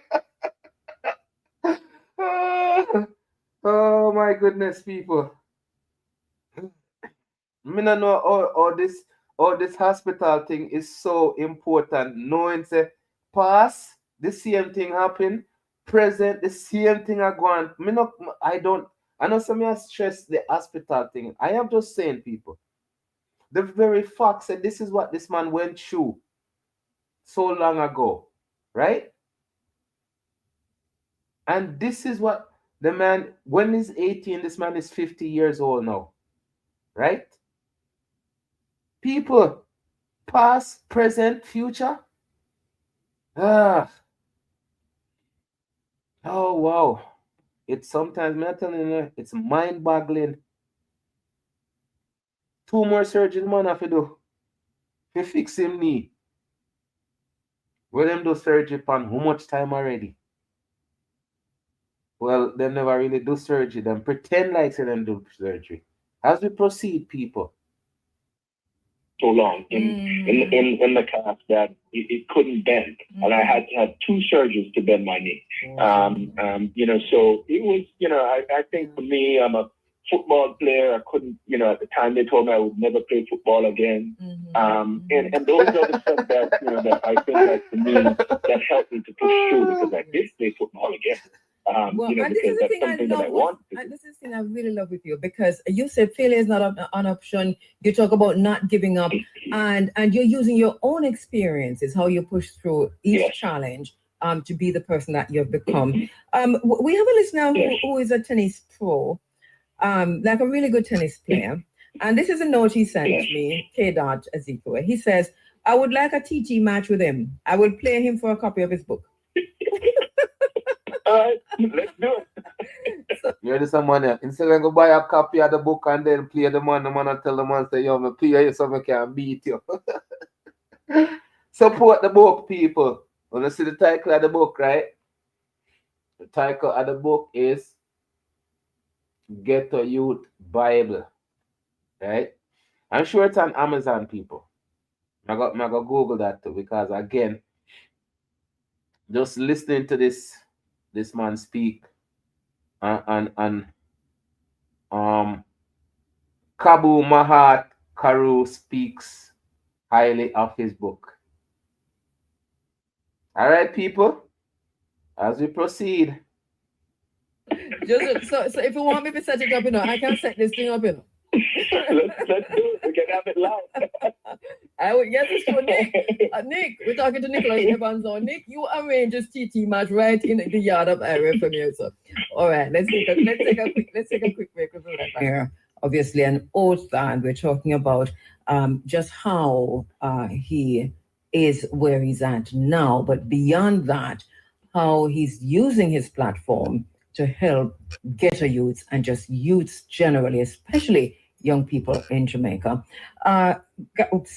Gerald, so Trinidad was also instructive for you. Obviously, you talk about how getting A's and B's, you said the grades weren't so good. You did all get A+, and you said the grades weren't so good. That's very interesting. What were you expecting? It's the friends and who you were hanging with. And I remember one of my Jamel, who was one of my best friends at college. Jamel was getting I got in the first semester. I got I remember I got 1C. 1C I got for the that's the only C I got it in computer. And I got B+, and I got 1A. And that's something that I remember Jamel said to me, hey, but Gerald, you at the time they called me Patella, you teach me, even you teach us everybody everything, and they call it drop and draft. They used to come to my room and I'm teaching and you should be getting all A's. I am getting A's in stuff that you're teaching me. But what I realized that what I was doing, I wasn't being thorough enough. I was doing it. I was looking at it and said, you know what? I go over it. I can't do it. I put it aside. I don't work on it. I don't do questions. I don't, So I realized that I was just selling myself short in really just executing, the plan to what to detailing. That's what he wasn't doing. He wasn't detailing the information. Understand? He was getting the information. He know the information. That's why I said practice. If you don't practice it, that means you don't know it. So yes, him know when I talk about but the same time I come to certain details of it. That's why I say it's so important for me to go through these things, because these people are talking about the things that's so key for us to be successful. Understanding what detail is. We have to finish it. We can't just go halfway. As we proceed, people. Really just executing, the plan to what it is to, double down, make sure that you know inside and out, and that will help you, to get the grades that you want. And I realized that when he said that to me, yes, go ahead. When he said that to me, that's when the light came on, and I started doing, what I should be doing to get mostly A's, straight A's, for the rest of it, It's phenomenal to me, because you seem to have developed at a very early age the ability to be mindful, to reflect, and to change your behavior. Yes. This is not natural, you know. Okay, and this is okay, and oh my goodness, like that's what I'm trying to show you, though, man. That's not something for you to say, though. How can you say that's not natural? It's natural for us to be unlimited. It's just because borders and boundaries was created for us not to be. But just the way it is, everything what the man I talk about, those are natural ability of us, how we think, create stuff, understand stuff. But with the right guidance, because right through the everything when we talk about, this man had it. The church was in the community. The people them look out for each other. Everything was set up for him to be successful with the skills that he had. The teacher them look out for him. All of them things here matter. But it's natural. It's natural for us to be this way, though. So that part, it's like I can't agree with that being not natural. It is natural. And that's why I try to show the next generation. This is the things that stop us from being unlimited. Stuff like these. It's a small thing, but it's so important. It's natural for us to be great. Nothing less. As we proceed, people, all I'm saying is just that be not natural, but it is. Past, present, future, people. As we proceed.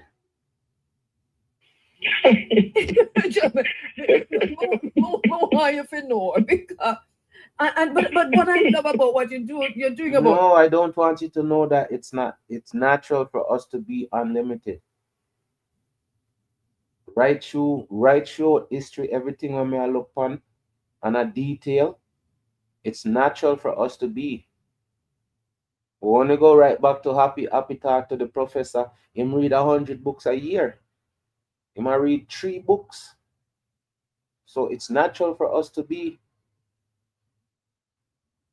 This lady is great, but that's one thing I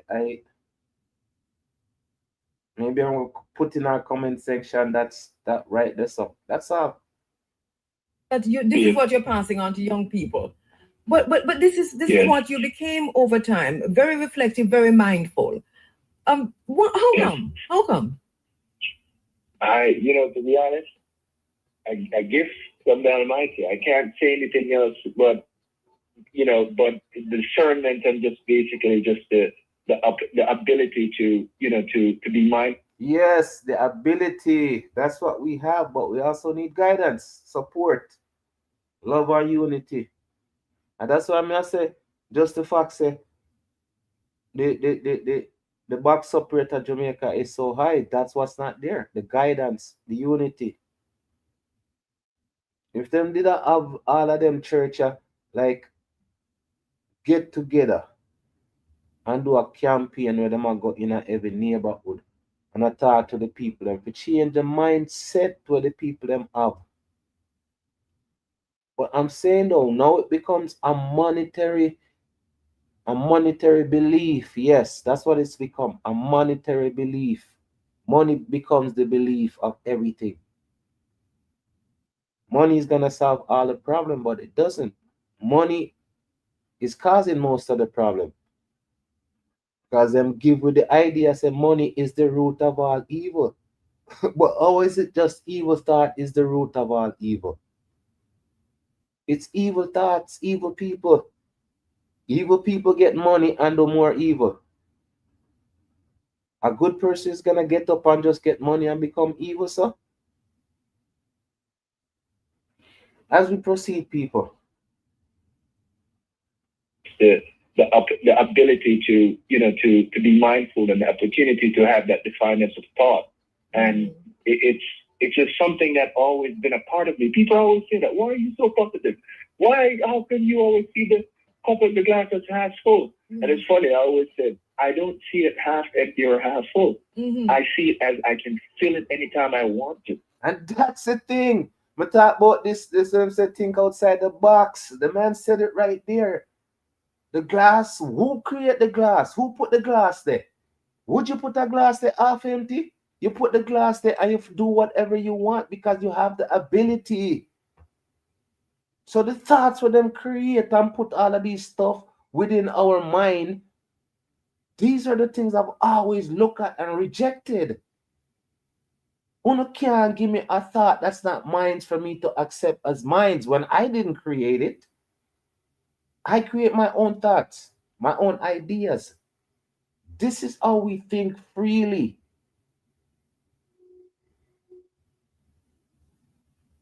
As we proceed, people, I love the way this man, I'm telling you, say, I listen to most everything. I'm just understand everything this man is saying though. Because many times people say things, but people don't listen to understand what they're saying. As we proceed, I see it as I can feel it anytime I want to. very pragmatic. Yes. It is what it is. That's the mindset. Yeah. Yes, and that's that's I think faith is important as well. And he said that's a mindset, and it's not, because of mind fluidity. You have the ability to flow. So then that's one of the things we keep on saying. A mindset, it can be a mindset. People with a mindset don't think beyond what they already have created or is created for them. So it's mind fluidity. Mind fluidity. I'm telling you, how we think and how we create thoughts is within our mind. As we proceed, people. My faith and the belief system, helped me to think that way, and help me to be rational and be mindful. And I think that does help, because I could adjust. I always feel that, if you say, when you're sailing and the sea get rough, you adjust your sails. Yes. That's something that I learned early. And even have so you see, he comes and he talks about mind fluidity right there, because when it's windy, you have to flow. That's pretty much. See? When the wind is flowing. So now he comes and he talks about the wind, right? So I'm telling you guys. But because they give us this mindset mentality, right? We can navigate when we speak. When we speak and communicate with each other without the hostility and everything, this is when the mind flow. Our thoughts are so the whole conversation between the two of them is just so fluid. She kind of jack him up sometimes, but it's nice, people. That's what I'm trying to show you. This is sometimes when I have to find the program them with the people who have the mind fluidity. Elevate us as we proceed. And even having that accident, to be honest, helped me to do that, because it says, you know what? Okay, you're walking, you have one less kneecap than the average person and stuff and everything. So you need to do what you need to measure up, and to work a little harder, because you're a little bit behind. And that's exactly the mindset that I always have. And that's how I push and push myself, to whatever I'm trying to do, and to make sure that, I am pushing to get the edge, because I just feel like I'm behind, and maybe I tell myself that I'm behind always. And that push, that is what led you to, with against all the odds, the medical problems you were having, starting university late in Trinidad. You're doing an engineering degree, civil engineering, and you managed to complete that. I'm having, I just let you, this is an aside that I want you to know, that I'm having the Ian Boyne syndrome. It cannot be done in one sitting. And Ian was very right about that. Right? So it's basically what it is. I can rush this thing, or we just and that may I say, this is why I say when I open up the school, people, there's no Russian in here. Maybe there is, but I'm just saying, we're just here to listen, learn, and understand, right, people? So this man is so intelligent.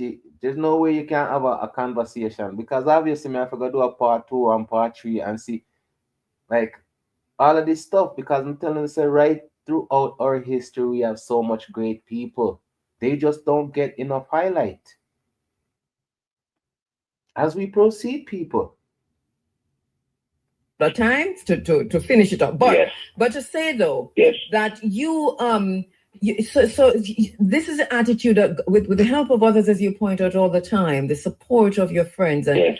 and your mom and others along the way to complete the Yes. civil engineering course in Trinidad, and then from Trinidad there was a move to England. Was it a 1-2 or Yes. or was this a It wasn't a straight path, to be honest. I didn't have it wasn't intentional, but I remember my professor Phelps, who was one of my favorite professors, and I barely used to call him the teacher because he used to look out for me a whole lot, and even called me out in class sometimes. Hey, class, do you understand? And then he would turn and say, Gerald, do you understand? Oh, yes. He used to be like upset, like, why is it, what? But I developed a great relationship with him. I remember before I leave. And that's one of the things I said. Some of the toughest chefs, them when we meet, are some of the best chefs, because guess what? Them understand your ability and them want the best out of you. So once you reach a certain level, right, them want to see you rise up.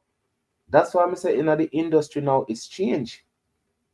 The industry is not really any industry is really what it used to be anymore, right? But I'm telling you, when people care about their job and care about the people, them especially learning, it make you want to learn more. As we proceed, people. He said to me, he was traveling somewhere, and he said, hey, before you go back to Jamaica, I want to make sure I sit with you and have a talk. And I remember I actually delayed my trip back because he said that to me. And when I met him, he said, when I meet up with him at the university, he said to me, I want to tell you the reason why I really try to take care of you and try to encourage you and be a mentor for you, and seem that like I'm favoring you than most of the other students. He said, because I see myself in you. Which was just like, so profound. He said, and what he said to me, he said, don't stop here. I think the world is yours. I think you can do absolutely anything that you set out to do because you're brilliant. And, for someone who's a brilliant, one of the most brilliant professor and person to say that to you, you can imagine, a 21-year-old getting that, that type of, that type of feedback from somebody in that at that level. Wow. Yeah, it gave me wings. Yes. So, and I remember he said, if you're going to do your master's and stuff, I would advise that you do it in the UK. And I'm like, okay. So that was kind of etched in my brain. When I went back to Jamaica, I had an offer from JPS, but I didn't have anywhere to stay in Kingston. I offer from JPS.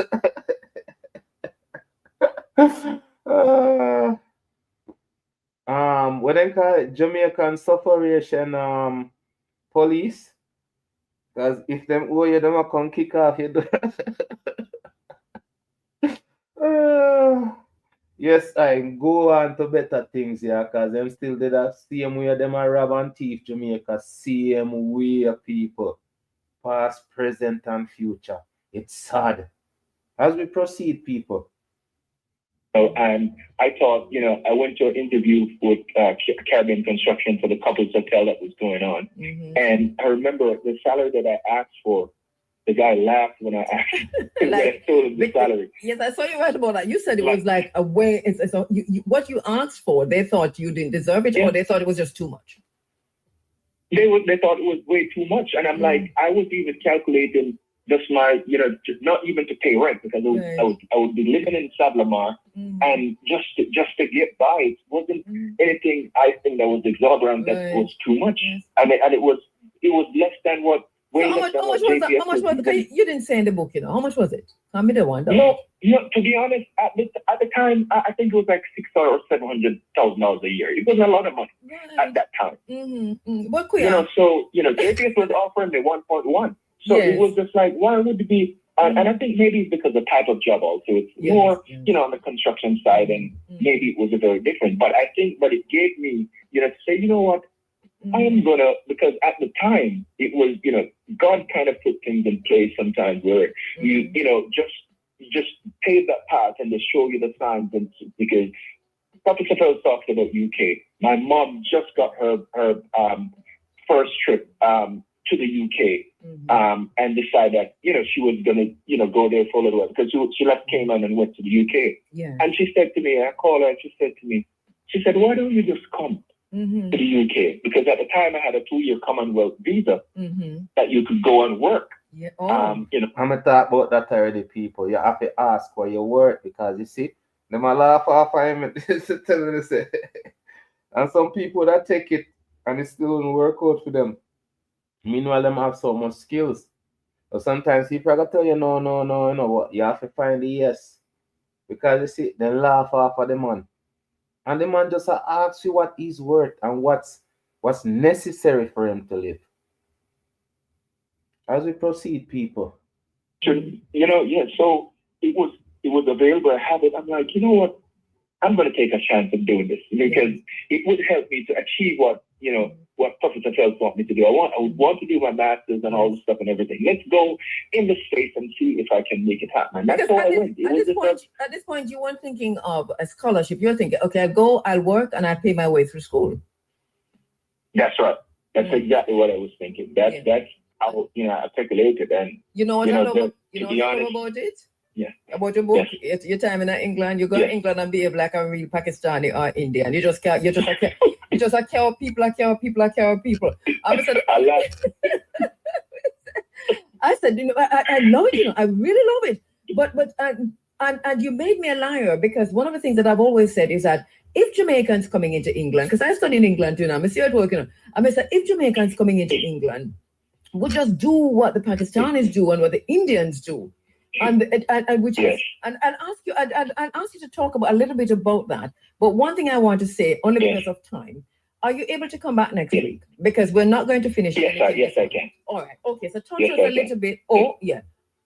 Talk to us a little bit about. So it's funny. So a lot of people ask me, how did you do that? Why did you want to take up too much people? I remember when I went to the UK, I wanted to come back home. I'm like, this place is cool. I didn't have any friends. Yeah. And I'm like, so when I started to work and I started to, to get the knack of things and comfortable, I decided that, I had a group of friends. I remember, that I used to study with.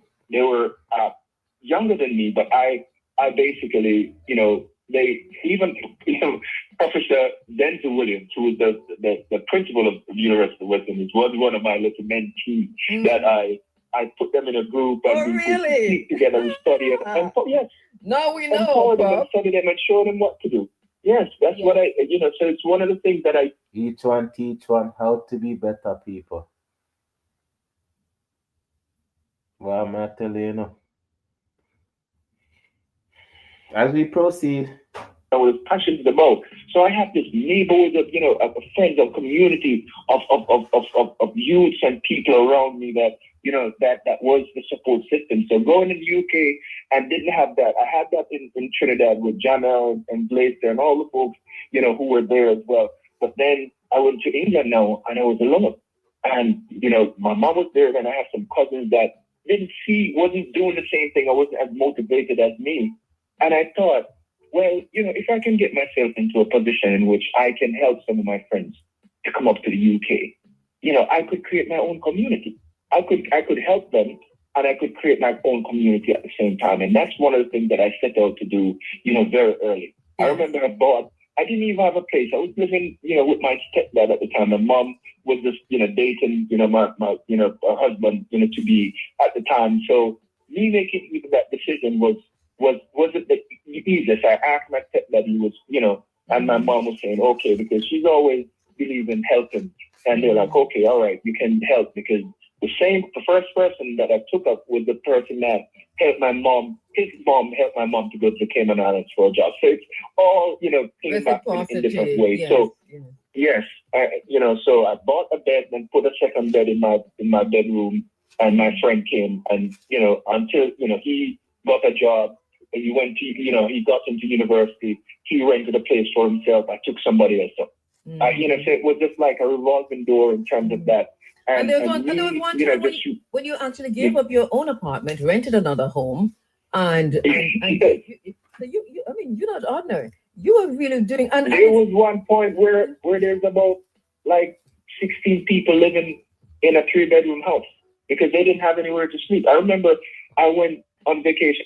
People, I'm telling you, that's how them people that do it, them other people that will come here, I saw them do it, 10, 20 of them in a one house, and then pull them money together, and live together. And then like 3-4 years, you see all of them buy them own house, have things set up. All of them things are people. That's why I said there's people out there doing certain things to make them race better by using unity, right? By just using the things that what we used to do before now. I tell you, this program people, when I need to go give her a support because I tell her say she always, this lady is so smart. She's well aware of the whole world. Like she's well versed in the whole world. And now she introduced this gentleman, Gerald Hamilton. I'm gonna tell you that this man is so intelligent, people.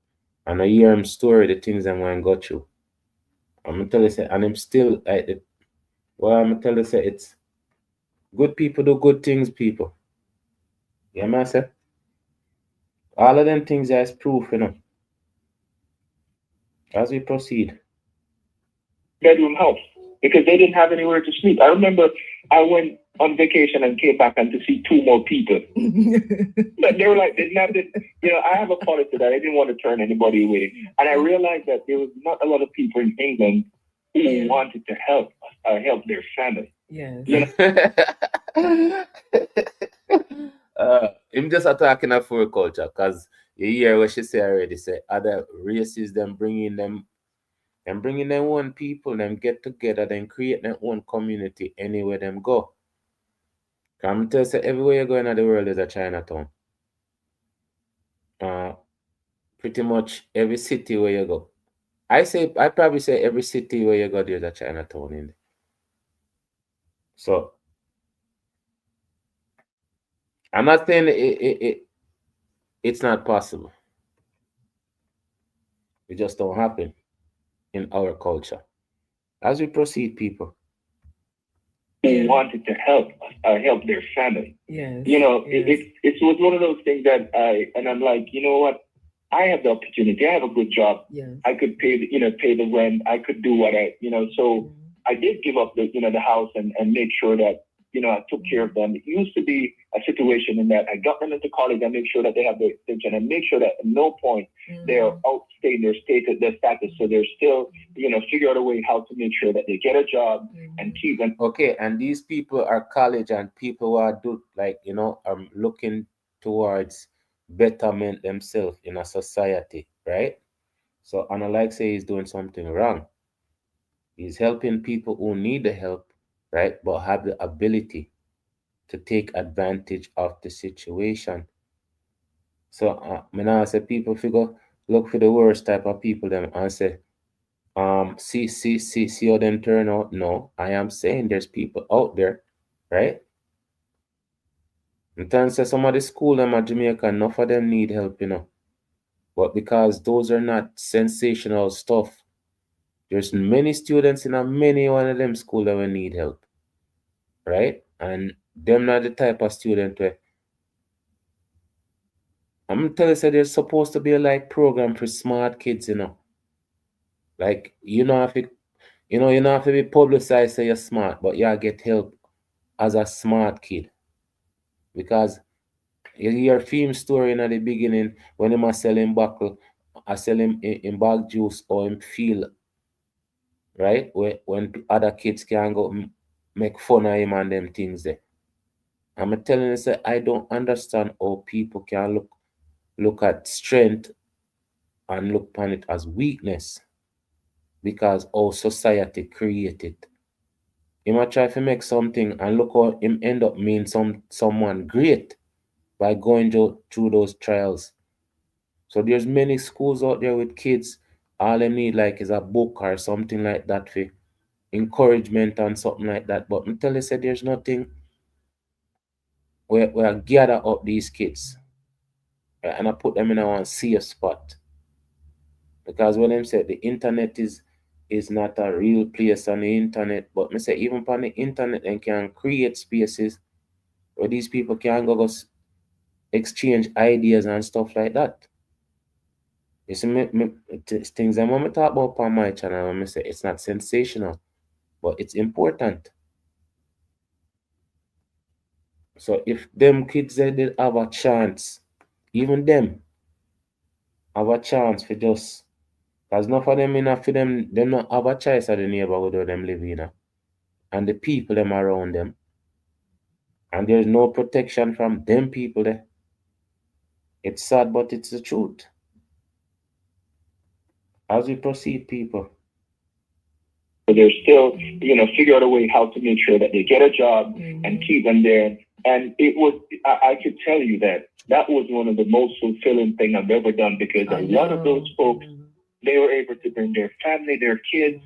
We have engineers, we have lawyers, we have doctors from like for me, if you ask me what is the most fulfilling thing I've done in my life, it's doing that. It's really helping the folks that they can help their family. I was bowled over by it. I really thought it's something. Yeah. That part of the book I read a few times, because I said to myself, "Wow, this is what we should have been doing." And you made a point just now where you said, our people in England weren't necessarily open to doing this kind of thing, and it's something that I want to have a conversation with you about another time, because this is true. And but again, it's not open, but open to who?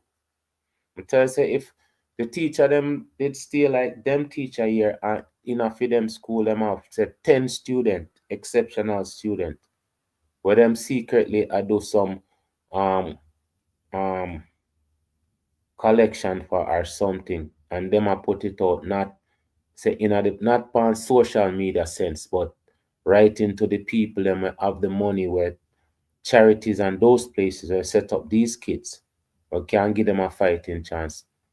What do you name when I talk about? I talk about him at the I'm 13 years old, and him get so much scholarship. I'm say if all him could have get the people them to come together, set up something so him can have a scholarship and have it. Him have it a lot easier to go through. Him can finish him studies. Right? Them things, and when we look at these things, people, this is where I'm saying I am connecting the dots in a sense that if we're supposed to pay attention to them things that are so important to us, right, and work it out, right, wouldn't it be better for us if we pay attention to them things here? Huh? I put up him name and tell the little youth. He's 13 years old and he might get Joshua Sudit. Yeah, Joshua Sudit. And the thing about it is, I love that. Past, present, and future. As we proceed, people, me just navigate through this through this journey, and I'm loving it. I'm telling the honest truth, because the best step is the first step. As we proceed, this is where we fail each other, especially in the United Kingdom. So you settled for a job. We have just 5 minutes, and I'm going to have it, with England. We're going to come back and talk about how you next week, how you got a job in England, and how the ascension, because you're now at the pinnacle, as we said earlier, of your career. You are an engineer who is working, handling portfolios that only Fortune 500 companies handle, and you're. I can go research Fortune 500 some big money corporation them there. You hear me I say? And just the fact say one Jamaican, right? I go through all of them things here. In the position for run them big corporation there. And them people are we supposed to highlight. I keep on saying it as we proceed. This process, and you've traveled extensively doing what you're doing. So we want to get to that, and then also to your charge to young people. But I want to use this few minutes that we have for you to, because the young people are already in the space, have a conversation with them for this 5 minutes before we go. Talk specifically to the young people who are listening. Yeah. So, I, as a youth, growing up, I think mentorship is extremely important. I think the visual of seeing something and seeing a path, that's written, or a path that somebody else has traveled. Some successful folks. It's something that's important, because, like, for me, I saw a glimpse of those stuff, and I remember the first name when I thought I wanted to be an engineer. The first name that I saw was a guy called Gerald Hamilton, was an engineer. He got a scholarship, and his name was on the board in my high school auditorium. And I always said I wanted to be like Gerald Hamilton. And then found out he went to Trinidad, and he's still an engineer now. But it's really the visual of seeing something, a path. And in the Getto Youth Bible, I said, you know what? I'm going to set out to write a guide, to people, for youth, just to see that, hey, it doesn't matter where you are. It doesn't matter where you start in life. What matters is that you use what you have. You put together, what you have. You put your head down. You get a mentor. You put together a master plan for your life. I always say, put together a master plan, because people have to plan. You have to decide what goals, how are you going to get to those goals? And those, so it has to be also, you have to break down and making sure that you're setting your goals short term, long term. In a year, what do you want to achieve? In 5 years, what do you want to achieve? And those are some of the stuff that I think that it will help you. And also, if you're going to that path, also you have to understand that you have to, integrity is an important part of it. You have to have a moral compass. You have to make sure that if you say you're going to do something, you do it, because that's important. That will get you through life. Mm-hmm. People will work with you because they feel that they can trust you. It's a matter about integrity, people. The time I talk about, I'm telling you, so the people, all of them people have been through all of these struggles and everything. That's one thing them people always fight with. The moral compass, them integrity, them determination, all of them things that sit down in a people. It's within us. This is why this man can talk so eloquently. Oh, because me never hear this man. You see me? This one I talk about how we are so educated, but these people are not the ones that are being highlighted on a consistent basis. Once we have them things that in the algorithm, people, the same algorithm we are talking about, if we shove them things that in the algorithm to show these people, I tell you, so the algorithm has to cooperate with us to push out all of the things then, because just like how Donald Trump erase away him cannot erase these. This is why I said it's so nice for me if I do them things here. As we proceed, will work with you because they feel that they can trust you, and that's something that's extremely important. Yes. And what go ahead. And what would you say to those? This is brilliant. And what would you say to the persons now who are going into exams, mock exams now, CXCs coming up, CAPE coming up? What would you say to those young people? Yeah. Hey, what I'm saying, and I say to all young people, please give it your absolute all. You can, whatever it is, if it's, the extra, curricular activity that you want to do, or the games that you want to play, or you want to go and play with your friends, you can always do that after. Give it your absolute all. Study. Stay up the extra hour. Sleep a little less so that you can put that work in.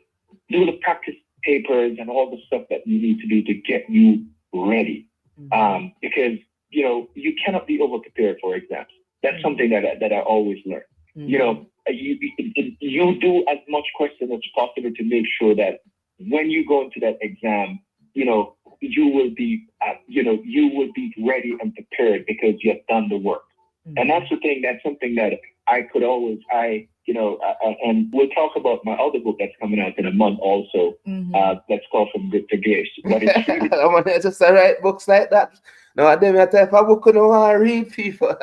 But telling you, the man book is, it's Getto Youth Bible, right? And I can go Google it, right? And I can go Google this man because I'm telling you, this is my first introduction to him. I'm telling you, I really admire just the way the man just has spoken. As we proceed, people. But hey, there's, you know, if you put in the work, there's no way that you can fail. All right. And if you give it your all now, you know, you can look back and say, hey, you know what? I've given it my all. And whatever you achieve, you know that I couldn't have done more. And that's what I want. But the people who are the kids who are preparing for the exam and who are doing the exam to do, just Who is the Beast? Will be giving some books out next week. In the meantime, iNation has quite a few. For example, not necessarily with the Beast, but he has books. The book Your Church Doesn't Want You to Read is one. Also, The History and Origin of Christianity, that's another. And also the history text, the Tudors and the Stuarts, that's an ancient history text. That's a very, very good one.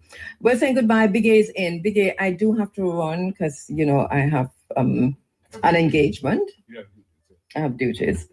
Okay, people. Again, that was with Kabu Maat Kheru. I'm telling you, some alias massacre and I'm alias. I'm gonna introduce her to the platform because usually she have music playing in the background, and sometimes when you listen, people, it's like it's not supposed to be, you know.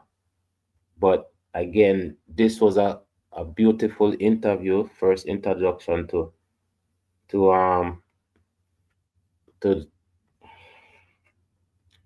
first introduction to Gerald Hamilton. And I definitely have to go do a part two, finding out more information about him and stuff like that. Because you see how much books and stuff him have. People tell us that there's always greatness within us, you know. And there's great people around us. And just like when I'm talking about the hospital people, those things don't change. It doesn't change how long them are try to fix that the hospital at Jamaica. Eh? How much money the people them spend. I'm gonna tell you, look at Burkina Faso. I'm telling you, said them the man just open up a couple brand new hospitals, stuff like those people. It shows it's not impossible for the people who want it to be done. Just the people that will keep on talking, say them are gonna change this and change that. They're not gonna change nothing, people. It's just gonna be the same. That's why I say, people, you have to understand certain things. We have to understand certain things, people. And thank you, people, for stopping by. Big up on yourself. Always more to come, people. I'm out.